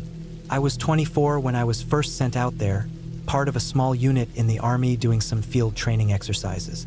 We'd spent the day running drills, navigating dense underbrush, crossing streams, and practicing everything from camouflage to ambushes. The sun was setting, casting long shadows between the trees, and the air had that cool crispness that only comes in the fall. That night, we set up camp just off the main trail, far enough from the road to be hidden but close enough that it wouldn't take us forever to pack up and get moving the next day. We'd learned the hard way that staying off the beaten path in places like this could be a bad idea. Tough to get resupplied if things went wrong, or worse, if you went missing. We set up our tents, checked our gear, and went through our routine before crawling into our sleeping bags. The air felt thick with the sound of crickets, the rustling of leaves, and the occasional owl hooting from somewhere far off. It felt normal, almost like any other night out in the field, and I was almost starting to let my guard down when I heard it, a rustling in the dark. At first, I thought it was just a deer or something moving through the underbrush, something harmless. But then came the unmistakable sound of something scrabbling against the soft fabric of my gear. I rolled over in my sleeping bag, trying not to make a sound. My heart picked up a little pace, but I told myself it was nothing. Maybe it was a squirrel or one of those damn raccoons they'd warned us about in training. Those things were everywhere, always scavenging. But then the rustling got louder, closer. Whatever it was right by me now, just outside my tent, right next to my pack. I held my breath, listening, waiting. The sound of paws scratching against the zippers of my kit bag sent a chill down my spine. What the hell? Slowly, carefully, I pulled my hand free from the sleeping bag and reached for my flashlight. I flicked it on, and the beam shot across the darkened forest floor, illuminating a pair of glowing eyes staring back at me. A raccoon, of course. But this wasn't just any raccoon. No, this one was a beast, bigger than any I'd seen before. It was bold, too, practically rummaging through my gear like it had done this 100 times. The sight of it, digging through my body armor, pulling out a granola bar from one of the pouches, seemed almost methodical, like it knew exactly what it was looking for. I cursed under my breath, sitting up in my sleeping bag, grabbing for my knife. The beam of my flashlight wavered as I pointed it at the creature, but it didn't seem fazed. The raccoon took a few steps back, glancing over its shoulder like it was waiting for something. That's when I saw it. There, just outside my tent's entrance, standing a good few feet taller than the raccoon. Another one. And another. All of them watching, waiting, almost as if they were part of some organized patrol. I couldn't believe my eyes, but the longer I looked, the clearer it became. These weren't just random animals. They were a group, a damn team. I clicked on the radio tucked inside my vest, trying to whisper into it without alerting the creatures outside. Hey, anyone else seeing this? The radio crackled for a moment, but there was no response. Great. I'd always figured something like this would happen at some point, but I never thought it'd be a damn raccoon invasion. The creatures continued to scurry around my kit, rummaging through my stuff. The one closest to me seemed to be the leader. Its fur was darker, its body stockier, and its movements were deliberate. It was as if it was in charge, directing the others. I grabbed a nearby rock, hoping to scare them off. I threw it toward the edge of the camp. The sound of it crashing into a tree echoed through the night. The raccoons immediately stopped, turning to face the direction of the noise. I held my breath, hoping they'd scatter, but they didn't. Instead, the leader made a chittering sound, a low clicking noise that almost sounded like orders. The others froze, looking to their leader, then back at the camp. They didn't run. They didn't flee. It was as if they were waiting for something, some signal. Then the leader turned its head toward me, its eyes glowing in the dark like two embers in the night. The thing didn't flinch when I aimed my flashlight at it. It just stood there, watching me, watching, and that's when I knew. These weren't just animals. They were organized, intelligent, and somehow they knew what they were doing. The night stretched on, and I stayed in my tent, watching the raccoons pick through my stuff.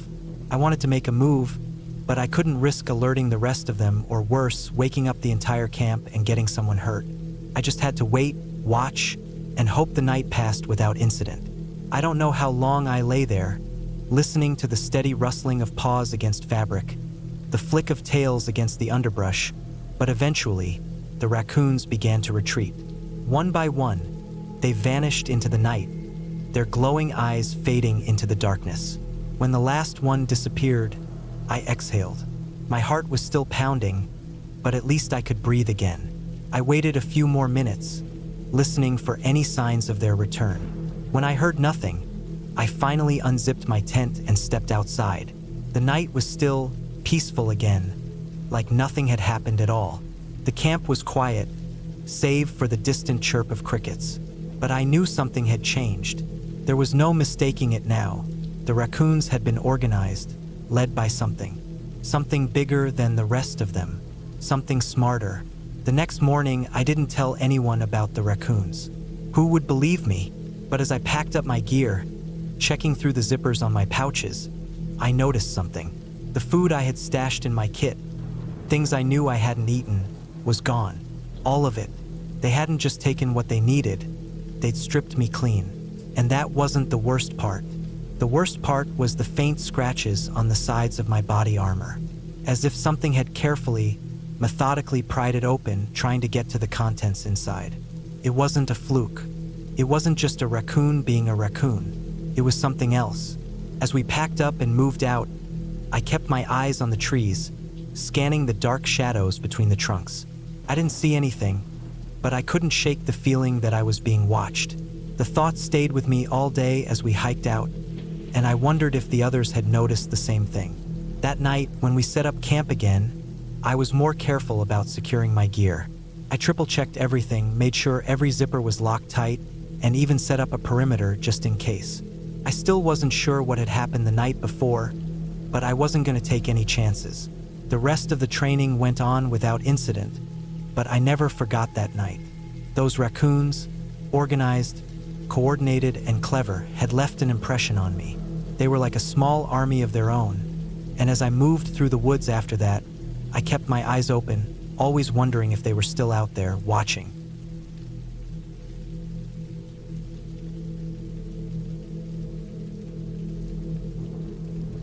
Two summers back, we had a camping trip near a creek. Our spot was just a few hundred feet from the water's edge, and my family's tent sat only a few yards to our left. We had no idea we were in for a terrifying surprise when morning came. When we woke up, a terrible feeling hit our stomachs. We noticed water was seeping into our tent. It's hard to explain the heavy fear that settled over us. With panic kicking in fast, I yanked the zipper open and saw that we were already standing ankle-deep in water, nearly 4 inches or so. Things got worse almost instantly. The current, now wild and loud, seemed to take over. Our tent ripped away from the ground like it had a life of its own and floated into the dark. We yelled for our parents, who rushed out of their own tent nearby, only to find theirs getting dragged off by the flood too. My mom's voice, shouting our names, mixed with the noise around us. My dad almost jumped into the water to go after our tent, but then saw that we were all standing safe. We didn't stop to think. We ran, sprinting across the site, our hearts thudding. We felt the ground getting softer and wetter with every step. The water was rising fast, swallowing the ground beneath us. When we finally reached higher land, the creek had turned into a raging river, pushing past our knees. Around us, the place looked like a disaster zone. Trees were ripped from the ground and dragged off. The picnic area and the swings were gone, swept away by the force of the current. The only thing left untouched was the metal grill, stuck deep in the ground. Sadly, not everyone got out safely. Though our site wasn't hit directly, people camped closer to the bank weren't as lucky. Some had parked their campers near the edge, and a few of those were pulled away by the flood. The risk was huge. Once the water rose, even a camper standing 3 feet tall could be dragged hundreds of yards down the river before anyone could do anything about it. When morning finally came, what was left of the campground looked wrecked. It stood as a harsh reminder of how quickly nature can turn. Nothing felt the same after that.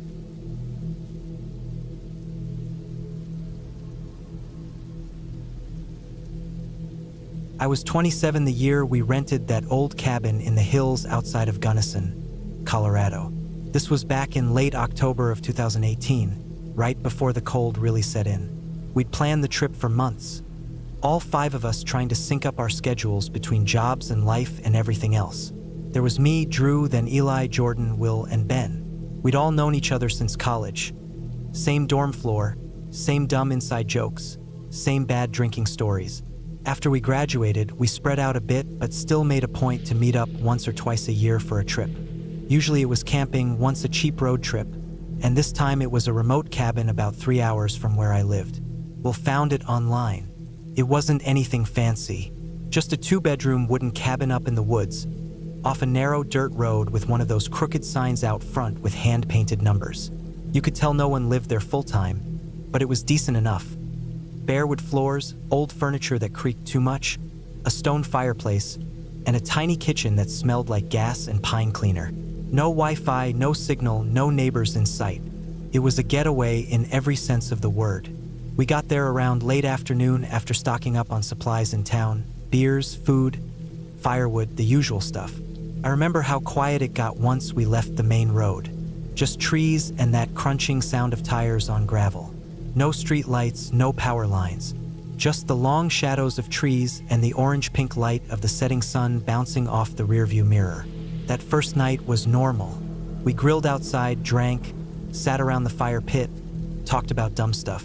There was something relaxing about being surrounded by woods like that. The air smelled different, drier, cleaner. You could see your breath after sundown. We passed around a bottle of whiskey someone brought, and eventually, after enough drinks, we all headed back inside. The sleeping arrangements were tight. There were 2 beds in one room and an old couch in the main room, plus a rolled-out sleeping bag on the floor. I took the second bed in the back bedroom with Will. Eli and Ben were out in the living room, one on the couch, one in the sleeping bag. Jordan grabbed the cot we dragged in from the shed. Everyone fell asleep fast that night. I was the last one awake, scrolling through old photos on my phone until the battery hit red and the screen faded out. I remember rolling over and thinking how cold the sheets felt even after I'd been in them for a while. I fell asleep with my hoodie on. The next morning is when it happened. I woke up at exactly 5:12 a.m., not because of my alarm or a noise, but just suddenly and fully awake like I'd been yanked out of a deep sleep. It was still pitch black outside. The cabin was silent except for the usual nighttime sounds. The heater groaning, wind outside, maybe a creak or two from the walls settling. For a few seconds, I just laid there staring at the ceiling, trying to figure out why I was awake. Then I heard it. A grunt, not loud, just sharp and sudden, from the other room. At first, I thought someone had gotten up to pee or maybe tripped over something in the dark. But then another sound followed. A long, low mumble. Not words, just noise. It was coming from the living room. A second later, another voice chimed in. then another. It was all of them. At first, I couldn't make sense of it. It sounded like they were having a conversation, but not like a normal one. It was a mixture of mumbled sounds, groans, weird pauses, and breathy noises. But it wasn't random. There was a rhythm to it, like someone would mumble something, then another would respond with a grunt or a breathy kind of hum. Then the next person would shake or twitch and add their own noise. It was like they were taking turns in some kind of strange, sleep-induced argument, all still unconscious. No words, just back and forth nonsense. I froze. I just laid there, too afraid to even roll over. The wall between the bedrooms and the living room was thin, so I could hear every bit of it. Someone's breath would rise sharply, almost like a whimper, and then it would set someone else off. There was a thump, someone jerking in place, and the sound of the cot springs creaking. I could picture it even without seeing. One person mumbling nonsense, another one twitching, then another grunting sharply like he was trying to argue, all of it layered and happening in this freakish harmony. It was the most unnatural thing I've ever heard human beings do while asleep. The way it synced up, the way they seemed to be reacting to each other's noises. It was like some kind of group instinct had taken over. At one point, I heard Ben let out this low, breathy sigh that sounded almost sad. That's when Jordan let out this fast, broken grunt, and then his cot rattled. Not a word from any of them. No names, no words, no yelling. Just a group of half-conscious men babbling at each other like cavemen locked in some dream argument none of them would remember. I must have laid there like that for 20 minutes, frozen stiff under the blanket. Every sound made my skin crawl. I didn't want to move, didn't want to call out, didn't want to break whatever was happening.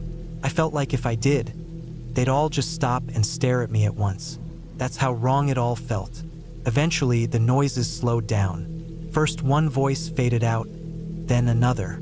It got quiet again by around 5:40. I didn't sleep after that.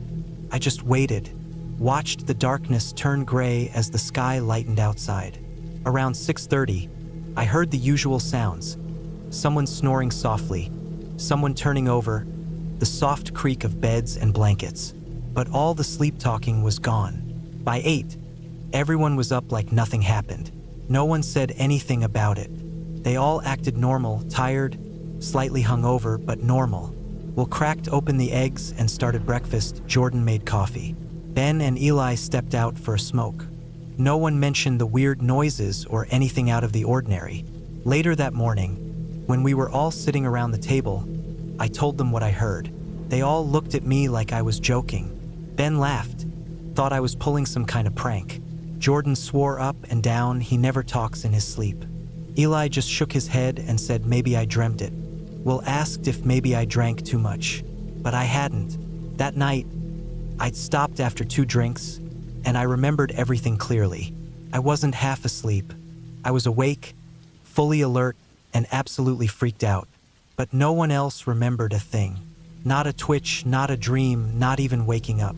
Just blank stares and smirks like I was trying to get a rise out of them. Maybe that was the most unsettling part. They didn't believe me. I spent the rest of the weekend watching them closer. Every twitch, every noise they made while napping or dozing off by the fire, I noticed. But nothing weird happened again. Just that one morning. After that, they all slept like normal people. No mumbling, no group grunting, no cot rattling back and forth sleep noises. Just snoring, farting, the usual. We left on Sunday, packed up early and cleaned the place as best we could. The drive back was uneventful. Everyone was already talking about the next trip. Maybe somewhere closer to home, maybe a beach town. But I couldn't stop thinking about what I heard that morning. I went over it in my head 100 times. Here's what I think happened, now that I've had time to think it through. One of them must have started it. Probably Ben. He's always been a restless sleeper. Maybe he mumbled something loud enough to be heard, and in their half-asleep brains, the others picked up on it. Like their brains registered the noise, and even though they were still asleep, they responded. And once one person reacted, it triggered the next. Like a chain reaction. That's the only thing that makes sense. Something about being in the same space, all sleeping in that same room. Something about the silence, the closeness, the weird state of half-sleep. Maybe it made them more sensitive to sound. Maybe it was the cold or the altitude or the whiskey from the night before. But none of that explains the way they synced up. That timing, that bizarre rhythm, that feeling I had that it wasn't just noise, it was communication. Primal, unfiltered, like watching people revert to something buried way down deep. The way animals communicate through instinct instead of language. I haven't talked about it much since. Not because I'm scared, but because no one really gets it unless they were there. It wasn't paranormal, it wasn't demonic. It was just human in a way I'd never seen before. Raw and strange and completely out of place in that little cabin at 5 a.m. It didn't happen again. We've taken 2 more trips since then, one to a beach house in Oregon, the other to a desert trail in Arizona. Normal trips, lots of laughing, drinking, hiking, sleeping in. No one talked in their sleep. And yet every time I'm around those guys now, and we're settling down to sleep in the same place, I still wait a little longer before dozing off. Just to be sure, just in case I hear it again. That low grunt, that strange, breathy sigh, that rhythm of sleep noises bouncing off the walls like some kind of forgotten language. I've never forgotten it, and I don't think I ever will. It's not something you can unhear. It's not something you can explain to someone who hasn't heard it themselves. That trip was supposed to be a break from life. A quiet,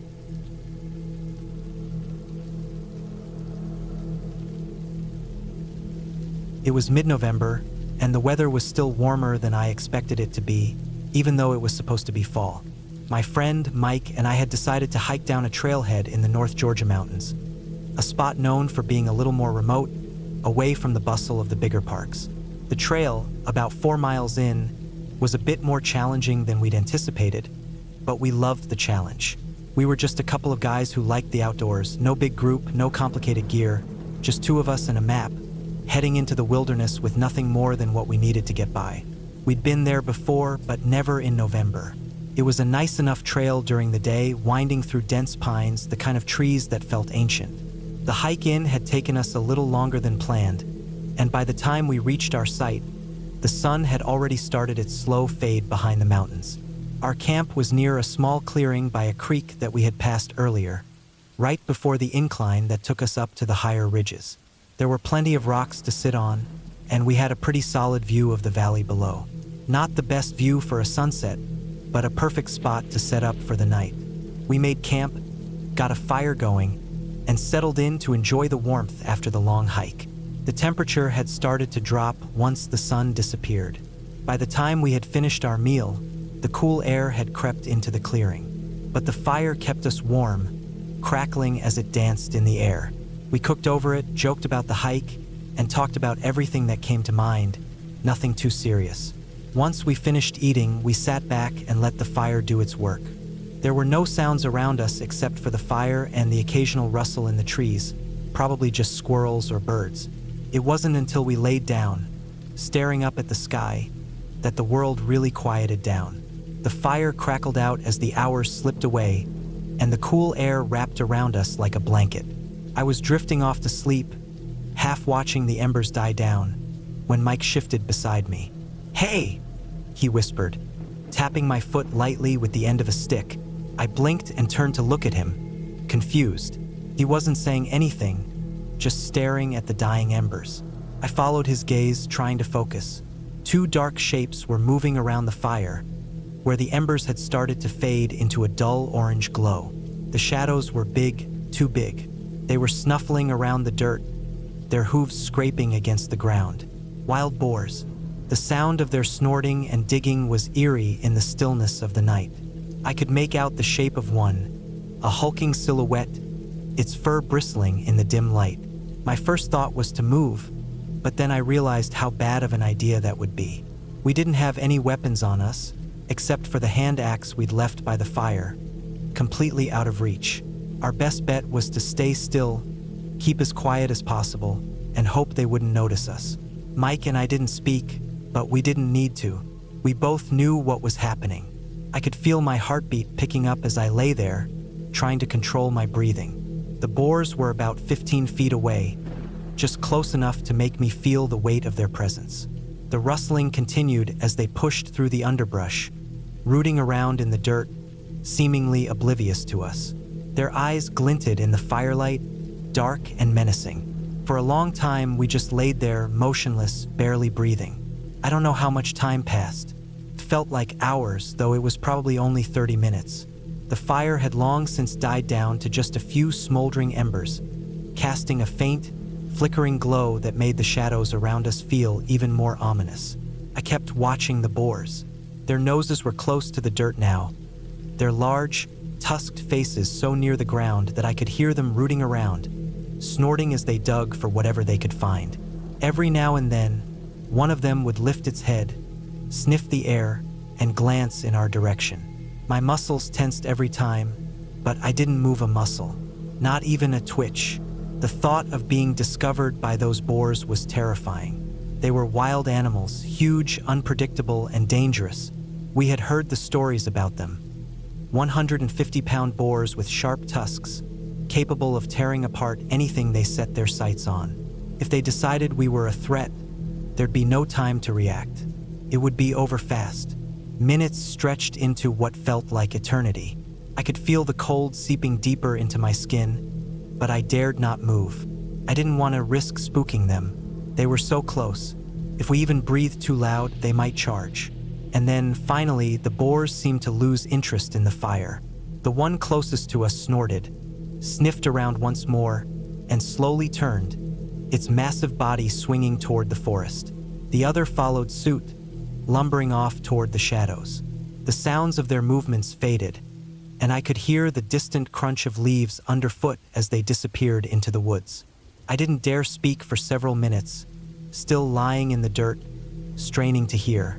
When it seemed like the coast was clear, I finally exhaled a breath I hadn't realized I was holding. Mike rolled over onto his side and gave me a slow, cautious look. He didn't say anything either, just stared into the dark where the boars had gone. "We got lucky," I muttered finally, but even my whisper felt too loud. Mike didn't respond, but I could tell he was just as shaken as I was. We both lay there for a while longer, listening to the sounds of the night, too tense to sleep. The forest was dead quiet now. Not even a breeze. Nothing moved. As the temperature dropped even lower, the cold began to settle in. The fire had long since died out, but we didn't dare add more fuel to it. Didn't want to risk attracting the boars again. Instead, we huddled under our sleeping bags, staring into the blackness. The rest of the night passed without incident, but neither of us slept much. The fear lingered long after the boars had left. In the morning, the sky was clear, the air sharp with the bite of the cold, and the ground covered with frost. We packed up as quickly as we could, avoiding the area where the boars had been. By the time we hit the trail again, the sun was rising, and we were glad to leave the campsite behind. We didn't talk about the boars much on the way out, but I knew that the next time I went camping, I'd be keeping a much closer eye on the darkness. I don't think we were prepared for how real the danger could feel when you're out there alone, far away from the comforts of home.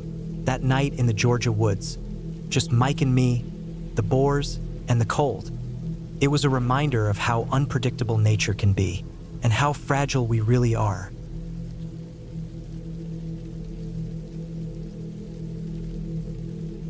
I woke up one morning to an odd sensation. There was something warm, soft, and surprisingly comfortable on my back. At first, I thought it was just the weight of a thick sleeping bag or maybe a pillow that had shifted during the night.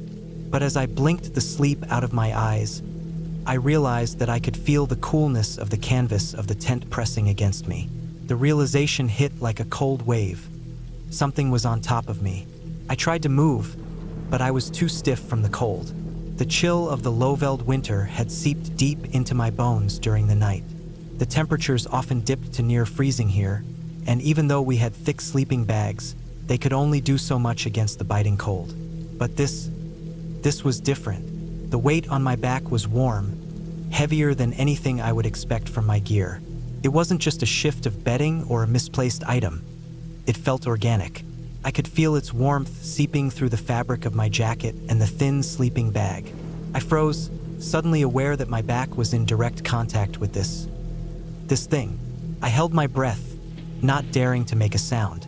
The air inside the tent was still, except for the occasional rustle of leaves outside, as the wind barely stirred the trees. The warmth was unsettling. My brain struggled to make sense of it. This wasn't the usual wildlife. My body instinctively tensed, my heart began to pound, and I could feel my pulse in my neck. Was it a lion? Or maybe a hyena, always a possibility in this part of the world? Or worse, a buffalo? The sheer weight of the thing pressing against me felt massive, like it could be any one of those. In a panic, I tried to move, but I could barely get my arms to respond. The sheer chill of the night had left me stiff, and every part of my body felt like it had frozen to the ground. My mind was racing.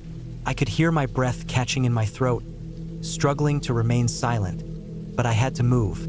I had to get out of here. Just then, I heard it, an almost imperceptible movement.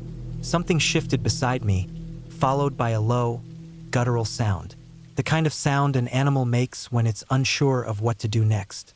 It wasn't a growl or a snarl, but rather a rustling noise, like something adjusting its position. The thing on my back shifted again, and for a split second, I could feel its breath against my neck, warm and deep. I swallowed hard. I knew I had to act fast. I needed to get out of this tent, or at least make sure it didn't decide to attack. I very slowly, and as quietly as I could, began to shift my weight. The animal didn't seem to notice, or maybe it didn't care.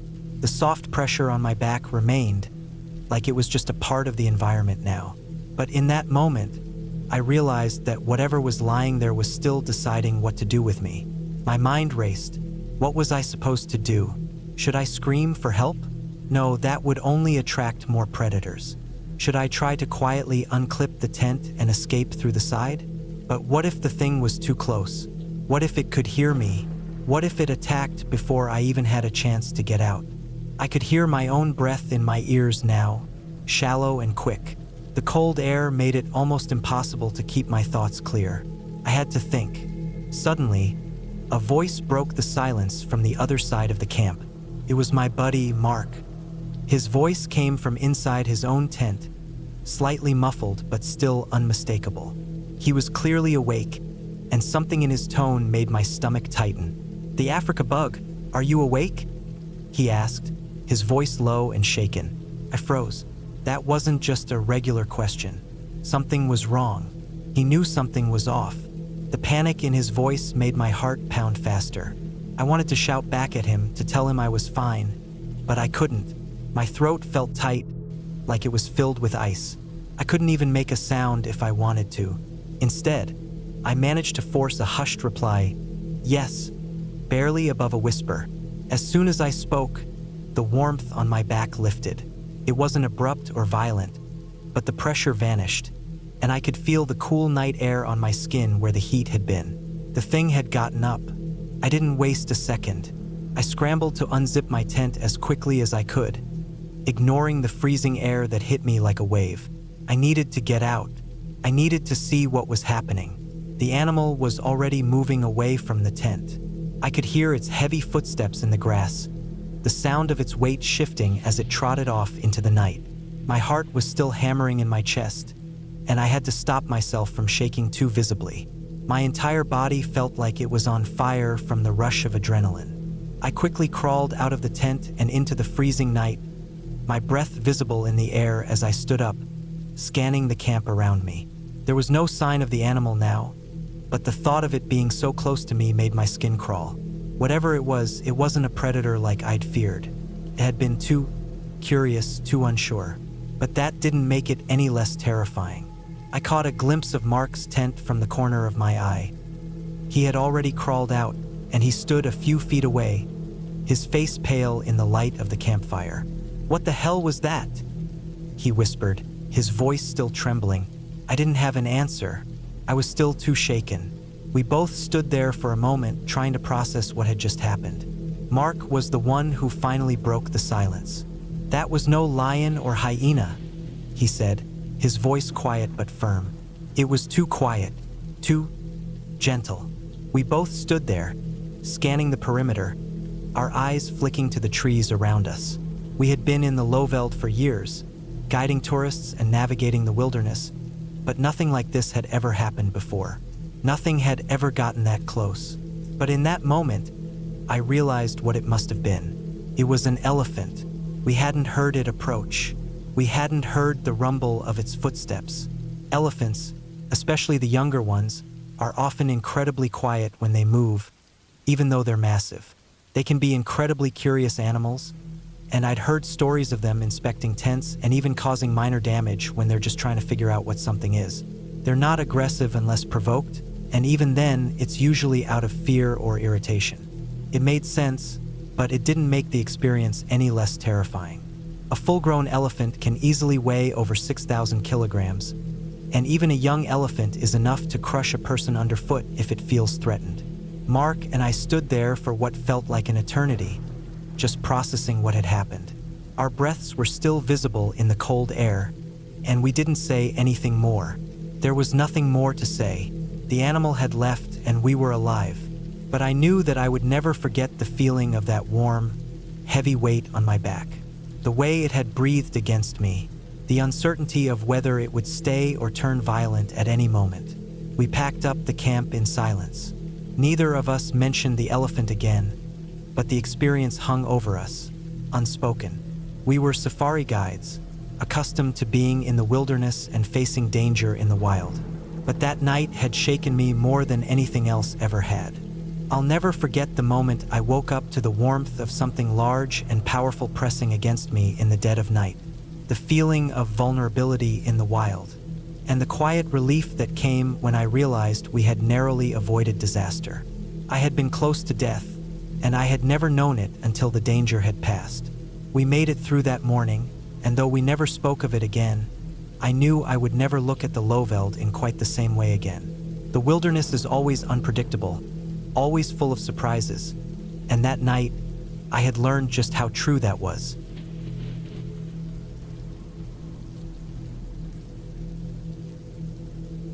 It was a warm summer night in late June, somewhere near the quiet wilderness of Florida's countryside. I was 26 years old at the time, freshly out of a demanding year at work, and looking for a peaceful getaway to clear my head. A friend and I decided to head out to a lesser-known campsite in the Ginny Springs area. I had been there once before when I was younger, but this time I wanted something more solitary, more remote. The place was tucked away just off the main trail, secluded enough that we wouldn't have to worry about the noise of other campers. I hoped for nothing more than a few days of hiking, fishing, and sitting by a campfire with only the sounds of the night for company. We set up our tent, had a small fire going, and sat around it for a while, cracking open a couple of beers and chatting aimlessly about life. By the time the sun dipped below the horizon, the forest around us had fallen silent. The air was thick with the humidity of Florida's heat, the kind that sticks to your skin and fills your lungs, making you feel like you can never quite breathe deeply enough. But it was peaceful. That was the whole point of being out there, to get away from the constant rush of the world. Felt good, just sitting there under the stars, letting the world go quiet. It wasn't long before my friend turned in. I wasn't quite ready to sleep yet, so I grabbed a flashlight and wandered a bit further into the woods. The night was calm, with only the occasional rustle of leaves as the wind moved through the trees. There was something about being in the woods that made everything feel sharper, more vivid. The sounds around me felt more real somehow. Every crack of a twig, every distant call of an animal, all heightened by the silence of the night. I walked a bit farther down the trail, just enough to stretch my legs. As I stood there, looking out into the pitch-black forest, I heard it, the unmistakable sound of a large tree cracking and falling. It wasn't the kind of thing you could mistake for anything else. The deep, slow groan of the wood as it split, followed by the sound of its massive trunk crashing to the ground. I knew exactly what it was. Something big had fallen. I didn't think much of it at first. The area was wooded and trees fell all the time. Sometimes they fell silently. Other times they made a noise loud enough to shake the ground. I wasn't worried. Maybe it was a dead tree or one that had been weakened by the recent storms. But the sound, deep and resonating, stayed with me for a few moments longer than I expected. It wasn't just the sound of a tree falling, though. It felt like something that was meant to be a warning. I shrugged it off and started heading back to the camp. The air felt thicker now, like something had shifted, but I couldn't pinpoint what. When I got back to the tent, my friend was already asleep, breathing softly inside the thin fabric. I zipped the door and lay down, trying to relax, but the sound of the falling tree kept replaying in my head. Couldn't quite shake it. Every time I closed my eyes, I kept hearing that groan of wood and the crash as it hit the ground. I rolled over and tried to ignore it, but sleep didn't come easily. Not long after, around 2 a.m., I heard something else. It was faint at first, but it grew louder the more I listened. A murmur of voices, people talking, voices carrying on the breeze, close enough to be unsettling, but far enough away that I couldn't make out the words. It wasn't just one or two voices. It was a whole group of people all murmuring to one another, like a conversation was happening just outside my tent. I felt a sudden rush of confusion. Why were people out there in the middle of the night? Was there a late-night hike going on? My first thought was that maybe another group had set up camp nearby and they were just talking around their fire. I hesitated for a moment. The sounds outside were strange, a little too close to be comfortable, and the hair on the back of my neck stood up. I decided to get out and check it out. I unzipped the tent slowly, not wanting to make a sound, and stepped outside. What I saw sent a chill through me that I still remember clearly today. Several people, maybe a dozen or more, were gathered in a loose circle around the wreckage of a large tent, which was partially flattened. Some were on their phones, others were speaking urgently. I could hear muffled cries, and there was a general sense of disarray in the air. I froze for a moment, trying to make sense of the scene. Then I saw it, the tree. The massive tree that had fallen earlier was now laying across the crushed tent. It had completely flattened it, its thick trunk split in half, lying on top of the crushed fabric. My stomach sank as I realized what had happened. The voices weren't casual conversation. They were filled with panic and confusion. Someone had been in that tent, and they weren't getting up. I stood there for a long moment, feeling rooted to the spot, my mind struggling to catch up to the reality of what I was seeing. The campsite around me was filled with people in various stages of shock, some kneeling by the flattened tent, others talking to emergency services on their phones, trying to get help. I could hear the faint sound of a helicopter in the distance, getting closer. In a daze, I moved toward the crowd. Someone was giving directions to a group of campers on how to get to the nearest road to meet the medics. But the scene was surreal. People running back and forth, others simply standing still, their faces pale and confused. It wasn't long before the helicopter appeared above the treetops, its bright searchlight cutting through the night. The sound of the blades, a deafening roar, made the whole scene feel even more unreal. The helicopter hovered above the campsite, a bright beam shining down, and in a flurry of activity, they lowered a rescue team. They had to clear the fallen tree, lifting large pieces of it with heavy machinery and cutting through the remaining limbs to free the person trapped underneath. There was nothing they could do. They were already gone. I stood there for what felt like hours, watching as the situation unfolded. The air was thick with tension. No one spoke much. The hum of the helicopter was the only noise that seemed to break the silence. After what felt like an eternity, the rescue team finally managed to move the tree enough to extract the body. They placed it in a stretcher and lifted it into the helicopter. I didn't know their name. I didn't know much about them at all. But that was the moment the weight of it all hit me. I don't know how long I stood there in the dark, just watching as the helicopter disappeared into the night, taking with it a life that had been lost in a random, tragic accident. The night returned to silence after the noise of the helicopter faded. I went back to my tent, my heart heavy and my thoughts a blur. In the hours that followed, I lay awake, staring at the ceiling of the tent, my mind racing. The tree that fell had been huge, ancient, and solid. It didn't just fall, crushed a tent, crushed a person's life in an instant. The randomness of it, the sheer unexpectedness, made it feel so much more real and horrifying. I didn't sleep much after that. The quiet of the forest no longer felt peaceful. felt heavy, oppressive. The memory of the fallen tree and the tragedy it caused haunted every quiet moment that followed. I left Ginny Springs early the next morning, packing up my gear as quickly as I could. The campsite was eerily silent. The usual sounds of birds and insects had disappeared, leaving only the distant memory of a life lost and a tree that had come crashing down with no warning. I didn't look back as I left. I didn't need to. The forest had already taken more from me than I had come to give. I learned that sometimes there's no warning for tragedy.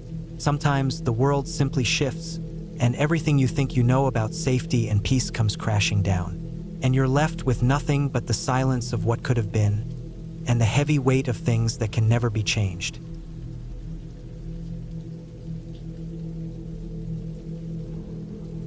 It was late in the afternoon when my siblings and I set up camp at Black Ridge Lake, a small, quiet campground about an hour outside of town. I was 19 at the time, my older sister, Sarah, was 22, and my younger brother, Tim, was 15. We had been planning the trip for weeks. We wanted to escape the noise and bustle of the city, hoping to unwind in the fresh air of the woods. We had all camped before, but this time felt different. There was something unsettling about the air as we pitched our tent on the edge of the lake. The sky had been cloudy all day, but we weren't worried. It looked like it might clear up soon, so we set up camp without a second thought. The weather took a sharp turn shortly after we finished setting up. It started with a slight breeze, nothing unusual, but then the wind picked up out of nowhere. By the time we had our campfire going, the wind was howling through the trees, rattling the leaves. We shrugged it off as just a typical evening breeze, but I could tell that Sarah was nervous. She kept glancing at the darkening sky, her brow furrowed in thought. Tim, on the other hand, was practically bouncing around, too excited to care. The campfire crackled, and we roasted some marshmallows, trying to ignore the growing storm clouds above us. It wasn't long before the first crack of thunder split the air. The sound was so loud that it made us all jump. Sarah and I exchanged uneasy glances. Thunder was one thing, but the rumble was deep and continuous, like the storm had no intention of letting up. Then came the first flash of lightning, followed by another and another.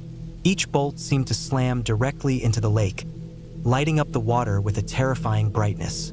It was so intense that I felt the hairs on the back of my neck stand up. Tim laughed nervously, thinking it was some sort of spectacle, but I could see that Sarah was no longer enjoying herself. She stood up, her eyes scanning the sky as the wind picked up speed, whipping the branches of the trees around us. "Maybe we should head to the car," Sarah said, her voice tight with worry. "This feels bad."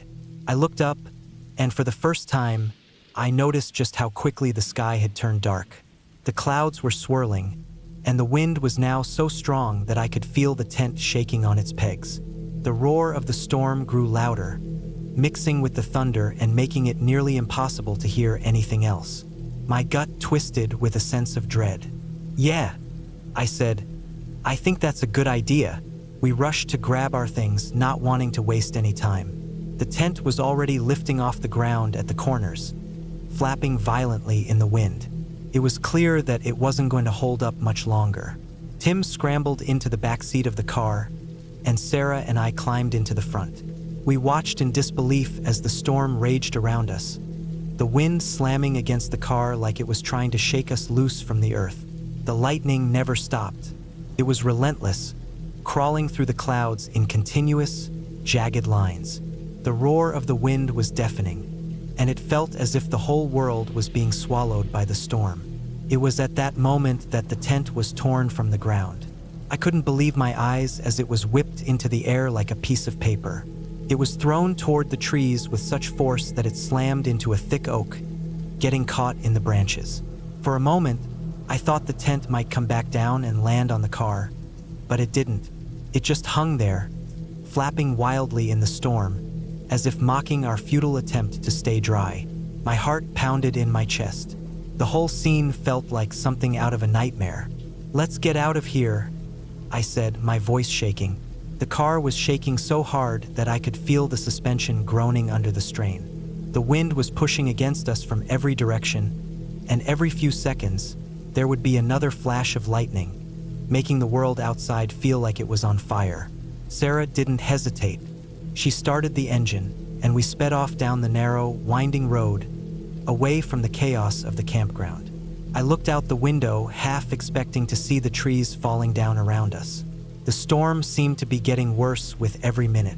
We drove for what felt like an eternity, but in reality, it was only about 20 minutes before we arrived at Grandpa's house. Grandpa lived on a small farm a few miles from the campground, and we pulled into the driveway, relieved to be out of the storm. We rushed inside, and Grandpa was waiting for us by the door, looking worried. "Good to see you made it," he said, his voice steady despite the chaos outside.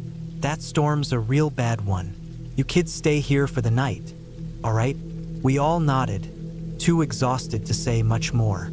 I could feel my nerves starting to settle, but every now and then, the roar of the storm outside would remind me of how close we had come to something much worse. The lightning had stopped, but the wind was still howling, and the rain hammered against the windows. We spent the night on Grandpa's couch, trying to get some rest, but I couldn't sleep. My mind kept replaying the sight of the tent being torn apart by the storm. Every time I closed my eyes, I saw the flashes of lightning, the tent flying into the trees, and the sound of the wind screaming through the night. It felt like the storm was chasing us, like it was a living thing, relentless and angry. The next morning, the storm had passed, but the damage it had left behind was obvious. The sky was a dull gray, and the air smelled damp and heavy. We drove back to the campground, expecting to find everything in disarray, but nothing could have prepared us for what we saw. A section of the campground had been closed off, and there were trees lying across the roads. Some of them had been snapped in half like matchsticks, while others had been uprooted entirely. There was no sign of our tent, but I could see the remnants of what had been a few others scattered across the grounds. We parked the car and walked around, checking the damage. The place looked like it had been hit by something worse than just a storm. "I think there was a tornado," Sarah said quietly, her eyes wide as she looked at the destruction around us. I couldn't disagree with her. The trees were torn apart in a way that only a tornado could do. The wind must have been so strong that it had ripped through the campground, leaving a trail of devastation behind. I wondered if the tornado had passed near us, maybe even while we were in the car, but there was no way to know for sure. We cleaned up what we could of our campsite, though there wasn't much left. My sleeping bag was gone, swept away by the storm, and I could feel a tightness in my chest as I realized that it was just another thing that had been lost to the chaos of that night. It felt like everything had been stripped away: the safety of our tent, the warmth of the campfire, even the simple peace of being out in nature. We left the campground without saying much more. The storm had taken everything with it, and there was nothing left to do but go home. As we drove away, I couldn't help but feel a strange sense of relief. That storm had been terrifying, but it had also reminded me of just how unpredictable and powerful nature could be. The world wasn't always as safe and controlled as we wanted it to be. Sometimes things could turn on you in an instant, and all you could do was hold on and hope you made it out alive. To this day, I don't know what caused that storm to be so violent. Was it just a freak occurrence? Or was there something more to it? I'll never know. But I do know one thing. I've never looked at a storm the same way again, and I've never gone camping without checking the weather forecast first.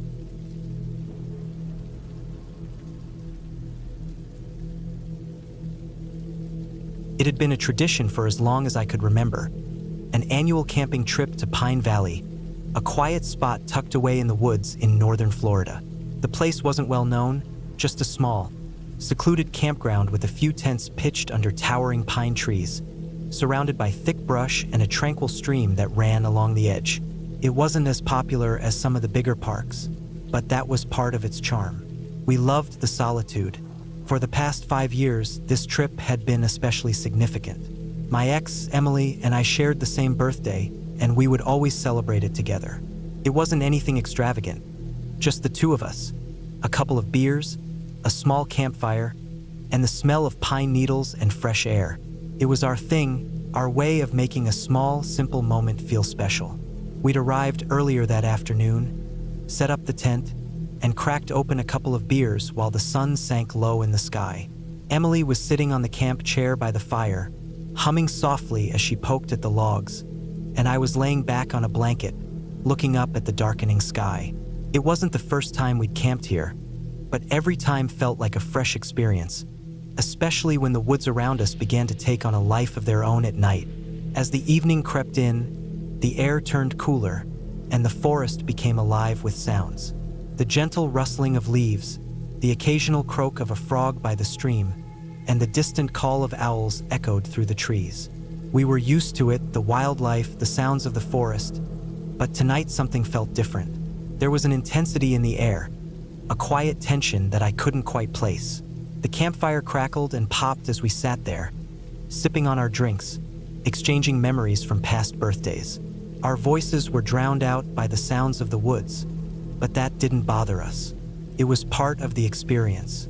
As the sky turned completely dark, we crawled into the tent to settle in for the night. The tent was small, just big enough for the two of us to sleep side by side on our air mattresses. We'd always joked about how cramped it was, but it was all part of the charm. The air was cool inside the tent, and the sounds of the forest had softened to a low murmur. I felt at ease, the kind of comfort only a familiar, quiet night could bring. Then it came, the first sound. A blood-curdling scream, piercing and raw, shattered the peaceful night. My heart skipped a beat. I froze, my ears ringing. I heard Emily stir beside me, her breath shallow as she sat up in alarm. "What was that?" she whispered. I didn't answer immediately. I was too focused on the scream. It wasn't just a scream, it was something worse, something primal. It came from just beyond the tent, somewhere in the dark forest. My mind raced through a dozen possibilities. A wild animal, maybe a mountain lion. There were stories about them in these parts. I'd heard the rumors, though I never thought much about it until now. But then came another sound, a deep, guttural growl that sent a shiver down my spine. It was the unmistakable sound of a predator, and it didn't sound far away.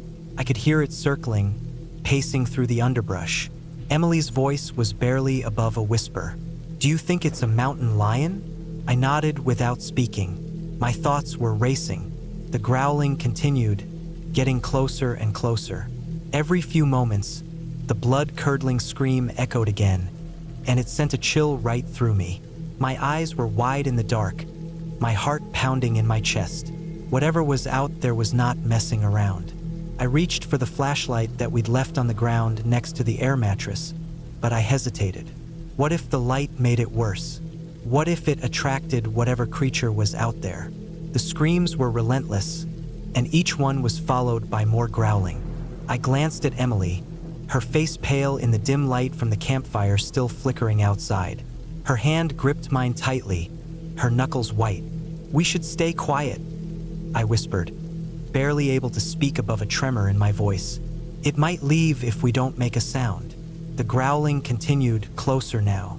I could hear the thump of something heavy moving through the brush. My mind was spinning. The weight of the situation pressed down on me like 1,000 tons. A mountain lion wasn't the only dangerous thing that lived in these woods. Bears, wild boars, and even larger cats sometimes made appearances in the area. I had no idea what we were dealing with, but I knew it was not good. The air in the tent felt thick, suffocating. Emily squeezed my hand tighter, and I could feel her heartbeat through her fingers, rapid and panicked. I didn't know how long it had been, 10 minutes, 15, maybe more, but the sound didn't stop. It seemed to go on forever. Then, a sound broke through the growling, louder this time, a rustling like something moving fast. I could hear the footfalls, steady and heavy, brushing against the leaves. It was too close now. I had to know what it was. My breath was shallow as I slowly got up on my knees, careful not to make a sound. I glanced at Emily, and her wide, terrified eyes met mine. I took a deep breath and, with as much courage as I could muster, I reached for the zipper of the tent. I wasn't sure what I was expecting to see, but my curiosity and my fear were too strong. I slowly unzipped the tent flap, just enough to peer through the mesh ceiling. My heart was pounding in my chest, and the world outside seemed as dark as a void. I could barely make out anything in the inky blackness, but I strained my eyes, searching the area outside. First, I saw nothing, but then my gaze fixed on something moving in the distance, not more than 20 feet from the tent. My pulse quickened, my breath catching in my throat. What I saw didn't make sense at first. It was a cat, a small, scruffy-looking house cat, hissing and spitting in the direction of an armadillo. A large, armored armadillo, waddling across the ground as the cat stood its ground.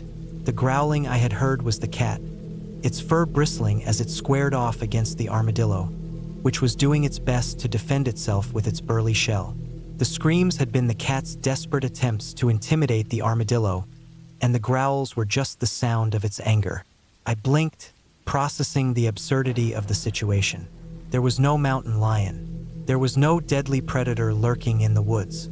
It had been a cat, a small, harmless house cat, trying to claim territory from an armadillo. I couldn't help but laugh, though the sound came out more as a nervous chuckle. Emily looked at me, confused, and I gave her a shaky smile. It's just a cat and an armadillo," I said, still not entirely sure I believed it myself.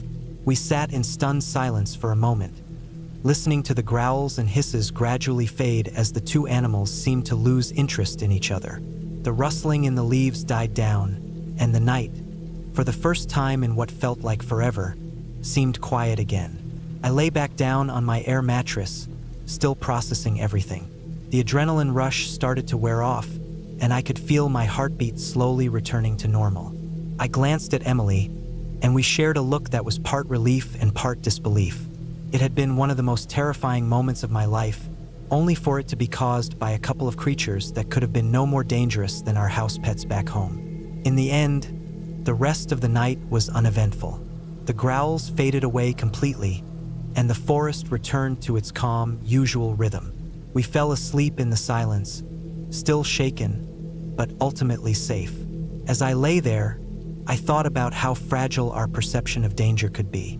In the dark, our minds could conjure up all sorts of terrifying possibilities.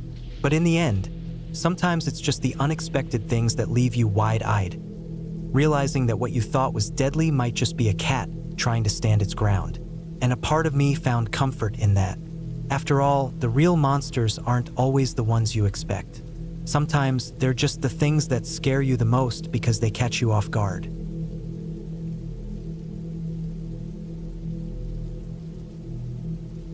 It was the summer of 2009 when my parents went on that canoe trip deep into the northern forests of Saskatchewan. They had planned it for months, an escape from their busy lives, an opportunity to reconnect with nature. Their journey would take them far from civilization, into an area so remote that even the locals didn't go there often. It wasn't just the long paddle up the river that kept people away. It was the isolation, the silence, and the wild animals. They were going to spend a week on the banks of a small lake that had no name on any map. It was a place where the nearest town was hours away by boat and even farther by foot. They were both in their mid-40s at the time, fit, capable, and not afraid of a little discomfort. They'd spent time in the wilderness before, but never this far from help. They'd made sure their gear was in top shape, packed up the canoe with all the necessary supplies, and set out on their adventure, just the two of them. They had no idea what would happen that morning. The first few days had been peaceful. The weather was perfect for canoeing, the water still and clear. They paddled along the shoreline, caught fish for dinner, and spent evenings watching the sun dip behind the trees. It was the kind of trip that recharged the spirit, a break from the grind of daily life. They set up camp each night at a spot by the lake, enjoying the silence of the wild, where the only sounds were the call of birds and the rustling of the wind through the trees. But it was on the fourth morning of their trip when everything changed. My dad had woken up early, as he always did on trips like this. He'd been lying in the tent, listening to the quiet murmur of the forest, the distant call of loons on the water, the warmth of the sleeping bag wrapped around him, and the coolness of the morning air seeped through the fabric of the tent. His eyes were still closed, but he could hear something. It was a rustling sound, like the movement of leaves or branches. It wasn't unusual in the woods. There were always animals around, even if you didn't see them. But this sound was different. It was closer, too close. My mom was still asleep beside him, her breathing slow and steady, unaware of the disturbance. The noise persisted, and my dad tried to ignore it, convincing himself it was just the wind or perhaps a squirrel. But then he heard it again, this time louder, and the rustling was moving, almost like something was pushing through the underbrush. The sound was so close, it was almost as if whatever it was right outside the tent. He tried to clear the fogginess of sleep from his brain, lifting his head slightly to listen better. That's when it happened. The whole side of the tent, the side he was lying on, suddenly collapsed in on him. He was slammed to the ground, the weight of something heavy pressing against him. It wasn't just the tent fabric. It felt like there was something else, something larger, pushing down on him. For a moment, panic set in. My dad froze, his heart racing, unable to comprehend what was happening. He could feel the weight shifting off him almost immediately, but he was still trapped under the collapsed tent, disoriented. His mind was trying to process what had just occurred, what had just sat on him. His first thought was that it must have been an animal, something big. Maybe a moose had wandered into camp, or a deer had brushed against the tent. He scrambled to push himself out of the tangled mess of fabric, his movements frantic. The sounds of the forest seemed muffled now, as if everything around him had suddenly gone still. The air felt colder as he managed to push the canvas of the tent away from him, finally freeing himself. That's when he saw it. About 10 feet away, standing just outside the edge of the campfire circle, was a black bear. It was looking directly at him, its dark eyes wide with confusion, its body tense. The bear's fur ruffled slightly in the breeze, but it wasn't moving. It was like it was as stunned as my dad was, caught in the act of whatever it had been doing when the tent had suddenly collapsed on top of him. The bear was big, much larger than any bear my dad had ever seen up close. Its fur was thick and glossy, and its powerful muscles rippled beneath the skin. It looked like it had been rooting around in the bushes right behind their tent when it lost its balance and fell, right on top of my dad. For a moment, neither my dad nor the bear moved. My dad's heart was still pounding in his chest, adrenaline coursing through him. He could hear his breath coming fast and shallow. His mind raced, trying to figure out what to do. Bears could be unpredictable, and he had no idea if this one was aggressive or just scared. All he could think of was getting out of there, getting his family to safety. Then the bear took a slow, deliberate step back. It looked over its shoulder, still unsure of what to do. It was like the bear was processing what had just happened, trying to figure out if the tent, if my dad was a threat. After a few moments that felt like an eternity, the bear finally turned and loped off into the trees. It wasn't running, but it wasn't lingering either. It was a fast, smooth movement as it disappeared into the wilderness, the sounds of its steps fading into the distance. My mom woke up just as the bear left. She had heard the commotion but had no idea what had happened. She saw my dad, wide-eyed and out of breath, standing next to the collapsed tent, still processing the fact that he had just been sat on by a bear. It was a surreal moment, one that neither of them would ever forget. They spent the next few minutes in stunned silence, trying to make sense of it all. My dad's heart was still racing, and the adrenaline was starting to wear off, leaving him shaky and exhausted. He had been close, too close. Once they'd gathered themselves, they checked the campsite. The bear hadn't caused any significant damage, but the evidence of its presence was everywhere. The bushes behind the tent had been trampled, the ground disturbed. It had been foraging, likely searching for food, and had just gotten too close. My dad could only shake his head, still in disbelief at the idea that a bear had literally sat on him without him even knowing. After the encounter, they packed up quickly. There was no way they were staying another night in that spot, not with the memory of the bear still fresh in their minds. They packed the canoe with haste, keeping an eye on the trees, on the water, on everything around them. The wilderness had always been unpredictable, but that morning, it had been far too close for comfort. As they paddled back to civilization, my dad kept telling himself how lucky he was. He could have easily been injured, even killed, had the bear decided to act differently. He had been so close to it, and yet the encounter had ended without violence. They didn't see the bear again, not after that morning, but the fear lingered in their minds. Every rustle in the trees, every shift in the underbrush, made them jump. For my dad, it was a story that would stick with him for the rest of his life. He had been sat on by a bear, and it had been terrifying. But more than that, it was a reminder of how small and vulnerable we are in the face of nature. The wild is unpredictable, and while the wilderness is beautiful, it can also be incredibly dangerous. You can never really prepare for what might happen out there.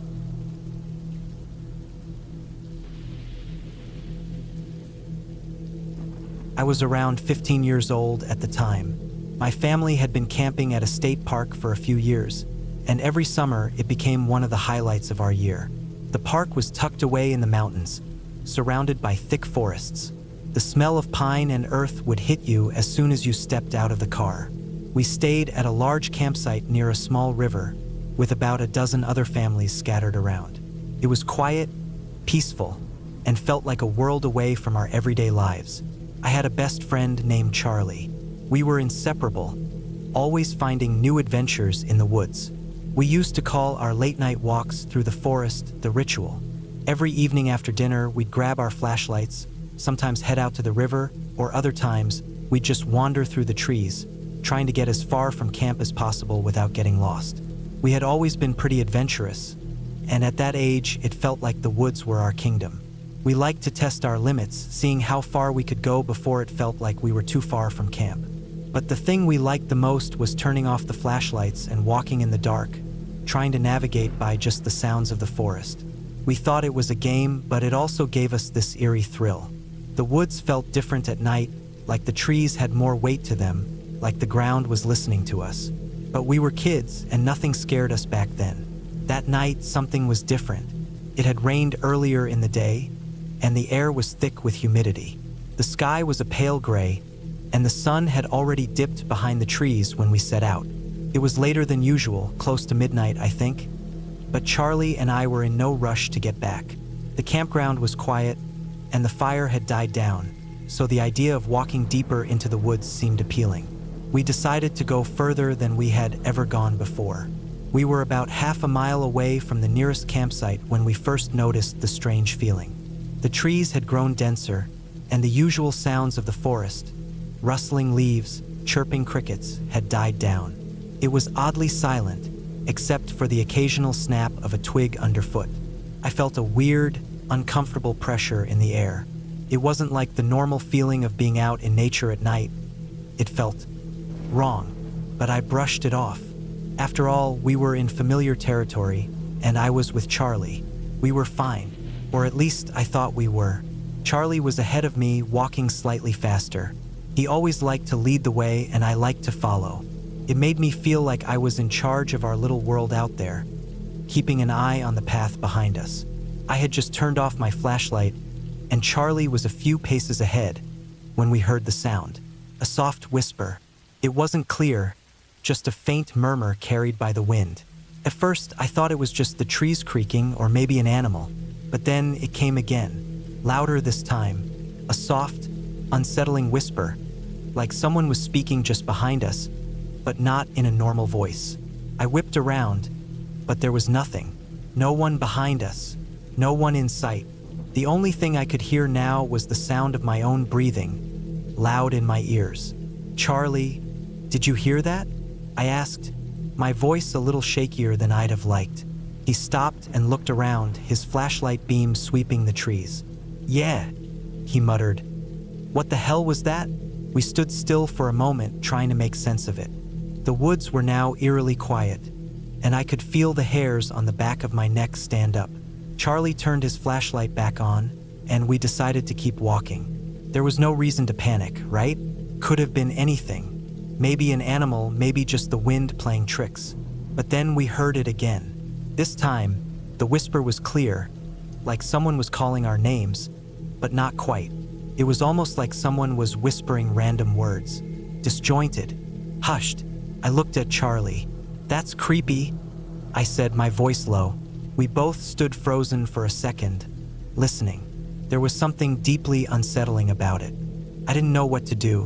We were so far from camp now, maybe a mile or more, and the forest had grown thick around us. The trees towered above us, casting strange shadows in the moonlight. I glanced around nervously. We should probably head back, I suggested.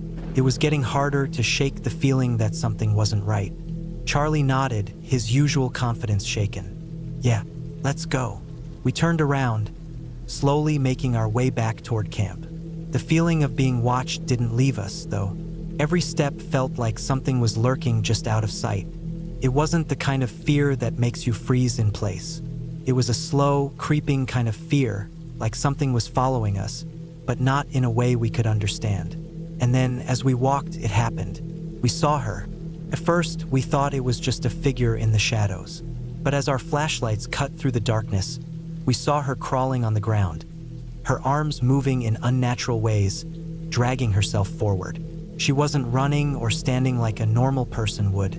She was crawling, and she wasn't looking at us. She was whispering to herself, her words unclear, but filled with a kind of odd desperation.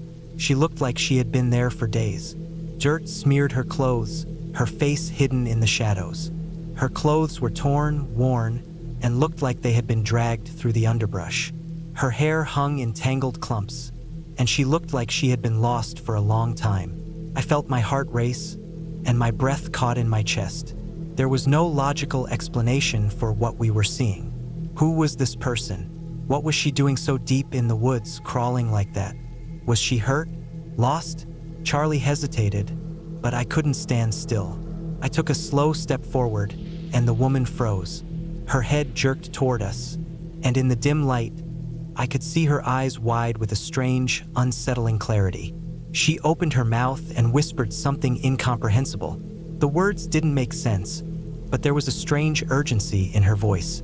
Charlie whispered, "Is she okay?" I had no answer. I didn't know if she was crazy, hurt, or just lost. But we couldn't just leave her here. There was no way I was going to leave someone crawling around in the woods alone in the middle of the night. We took another step forward, and that's when she stood up.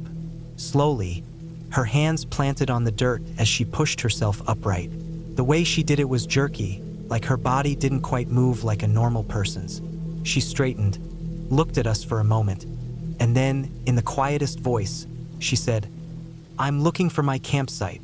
The words were simple, but the tone was hollow, as if she wasn't fully aware of what she was saying. She sounded confused, disoriented. Charlie and I exchanged a look. Neither of us knew how to respond, but we couldn't just leave her out here. So we offered to help her find her campsite. We led her back down the trail, shining our flashlights ahead, guiding her as she stumbled along. The whole time, she kept muttering random words under her breath. At first, it didn't make sense, but eventually, we realized she wasn't speaking in any particular order. It was like she was trying to piece together her thoughts, but couldn't.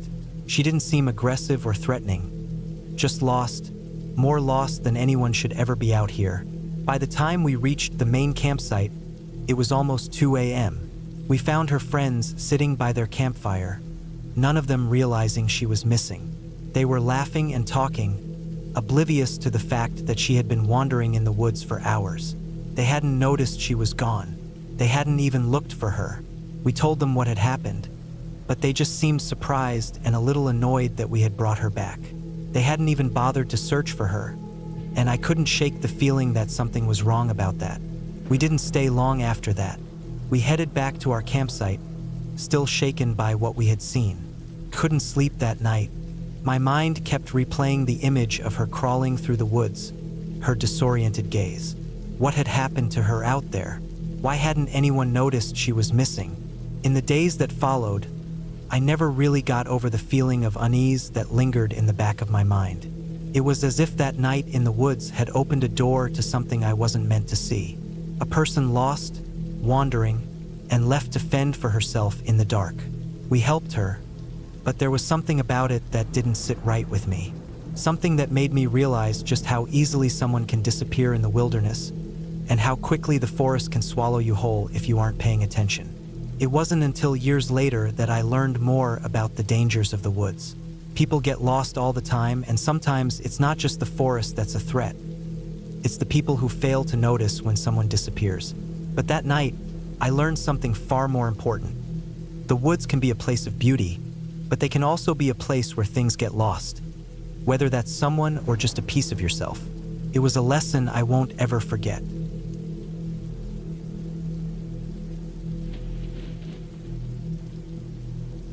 During a camping trip in eastern Montana, we had an unforgettable experience involving a herd of wild bison that unexpectedly made their way into our campsite. A nearby park official later told us that such events weren't typical for the area. Still, what made this particular moment stand out was the sight that met us. A lifeless coyote hanging from the thick horn of a large bull bison. Apparently, coyotes sometimes go after young bison calves, hoping to find an easy opportunity when the herd seems distracted or split. In this situation, it looked like the adult bison had managed to protect its calf during such an attempt, with the proof being the dead coyote skewered on its horn. Even with the coyote's body dangling from its head, the bison didn't seem bothered. It calmly continued feeding as if it didn't notice or care about what was hanging there.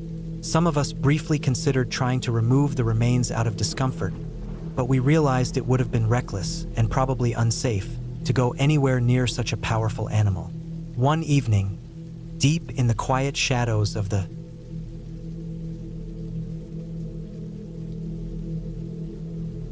We were camping somewhere near Lake Hartman in Northern California. I don't remember the exact spot, but it was in that general area. It was during the quiet season, and as far as we could tell, we were the only ones staying near the lake. It was completely dark out there, almost pitch black, except for the light coming from our campfire. Everything else around us was just pure darkness. Around 1 a.m., we were just hanging out and smoking. Right behind our site was a hill covered with thick trees and brush.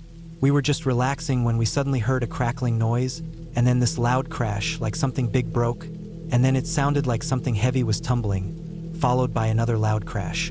We grabbed the flashlight, aimed it up at the hill, and all we could make out was dirt and broken branches falling from above. We were terrified. We had no idea what just happened, and it totally freaked us out. We eventually just decided to call it a night and went to bed. When we got up the next morning, we saw this massive old tree had fallen from the hillside during the night. You could clearly see where the roots had snapped and where it had crashed its way down the slope, smashing smaller trees and brush in the process. It must have been at least 30 feet long, huge and thick, and was now lying sideways across the slope. The only thing that kept it from reaching our camp was that it got caught by 3 trees farther down, which stopped it from continuing any further. It honestly could have rolled straight into our site if those trees hadn't blocked it. Thinking about how easily we could have been killed if things had gone just a little differently, it still shakes me up. That was one of the scariest, most unsettling nights I've ever had.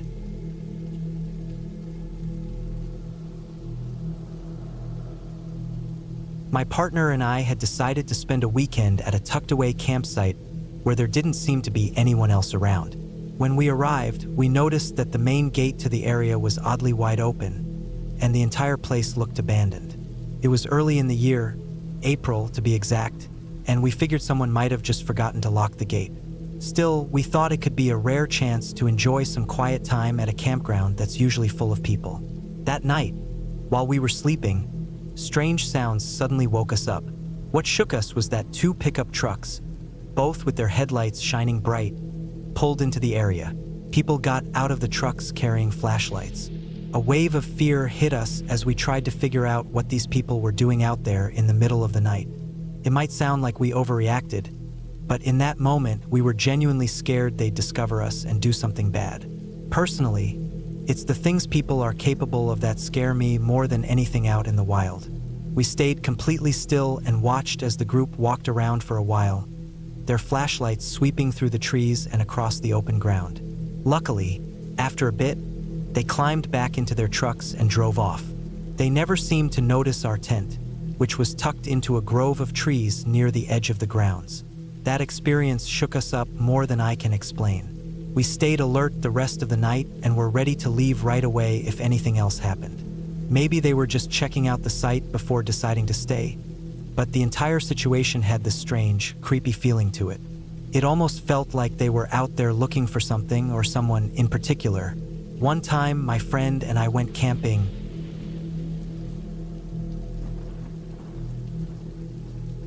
in a quiet suburb on the outskirts of Melbourne's eastern edge. My friends and I spent most of our childhood exploring the local woods. Although the area was known to be a little rough, we didn't care much. We made the best of our surroundings and treated the wild land like it was our own backyard. The woods were our escape. We rode our bikes on narrow trails, tied up ropes to swing from trees, and caught frogs near creeks. We got to know the place so well that it almost felt like home. But there was always something eerie about the area, especially near the old Windmere retirement home, which sat on a rise to the west. Security guards would regularly walk that part of the woods, mostly to keep us away from the back of the facility. That section of forest held something unusual, strange, half-built concrete structures hidden behind the nursing home. They looked like underground rooms or unfinished bunkers. The walls were partly dirt, partly brick, giving them a cave-like look. It seemed like people had used them to hang out or sleep, because we often saw leftover food cans, broken smoking gear, and worn-out clothes lying around.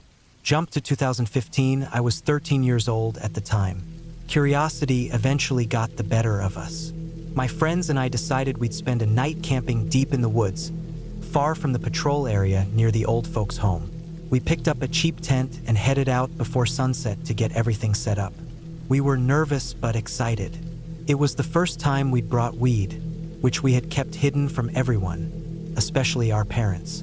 When night came, we sat around a little fire and passed a small pipe around. While my friends were laughing and chatting, I started to feel something strange. My senses were heightened from the weed, and I kept hearing soft movements in the brush far off in the dark. I began to feel uneasy and tried to quiet everyone down. Before I could even say anything, a sharp, broken voice yelled from somewhere nearby, "I can see you!" The voice didn't sound normal. It had a cracking, shaky tone, like it was coming from someone very old or very disturbed. We all heard it. That was clear from the way we stared at each other in disbelief. Without a second thought, we took off, running back toward the nursing home area. Our instincts told us not to look back or investigate. As I rushed across the low-lying trail, I saw something out of the corner of my eye. A dark shape, like a person in a long coat or cloak, crouched on top of one of those strange structures. I didn't stop to look again. I just kept running. When we finally reached the edge of the woods near the street, we stopped to catch our breath. That's when we saw something else. A white shape, something glowing faintly, rising up from the bottom of the hill. It started moving toward us. We didn't waste any more time. We ran straight back to my house, which was only a few streets away. We didn't split up. We stayed together, all of us shaken and out of breath. No one questioned what had happened. We had all heard and seen the same things. There was no point pretending it wasn't real. That night, we crashed at my place, too scared to even think about going back until it was light out. The next morning, we returned to pack up the tent and take our stuff home. Even though we'd had such a disturbing experience, there was something about the woods during the day that still drew us in. Later that afternoon, not far from where the tent had been, we were goofing around near a rope swing tied to a tall tree, maybe 15 meters away. That's when we heard something that made our blood freeze. A scream, sharp and high-pitched, coming from deeper in the woods. It sounded like a girl, maybe in trouble.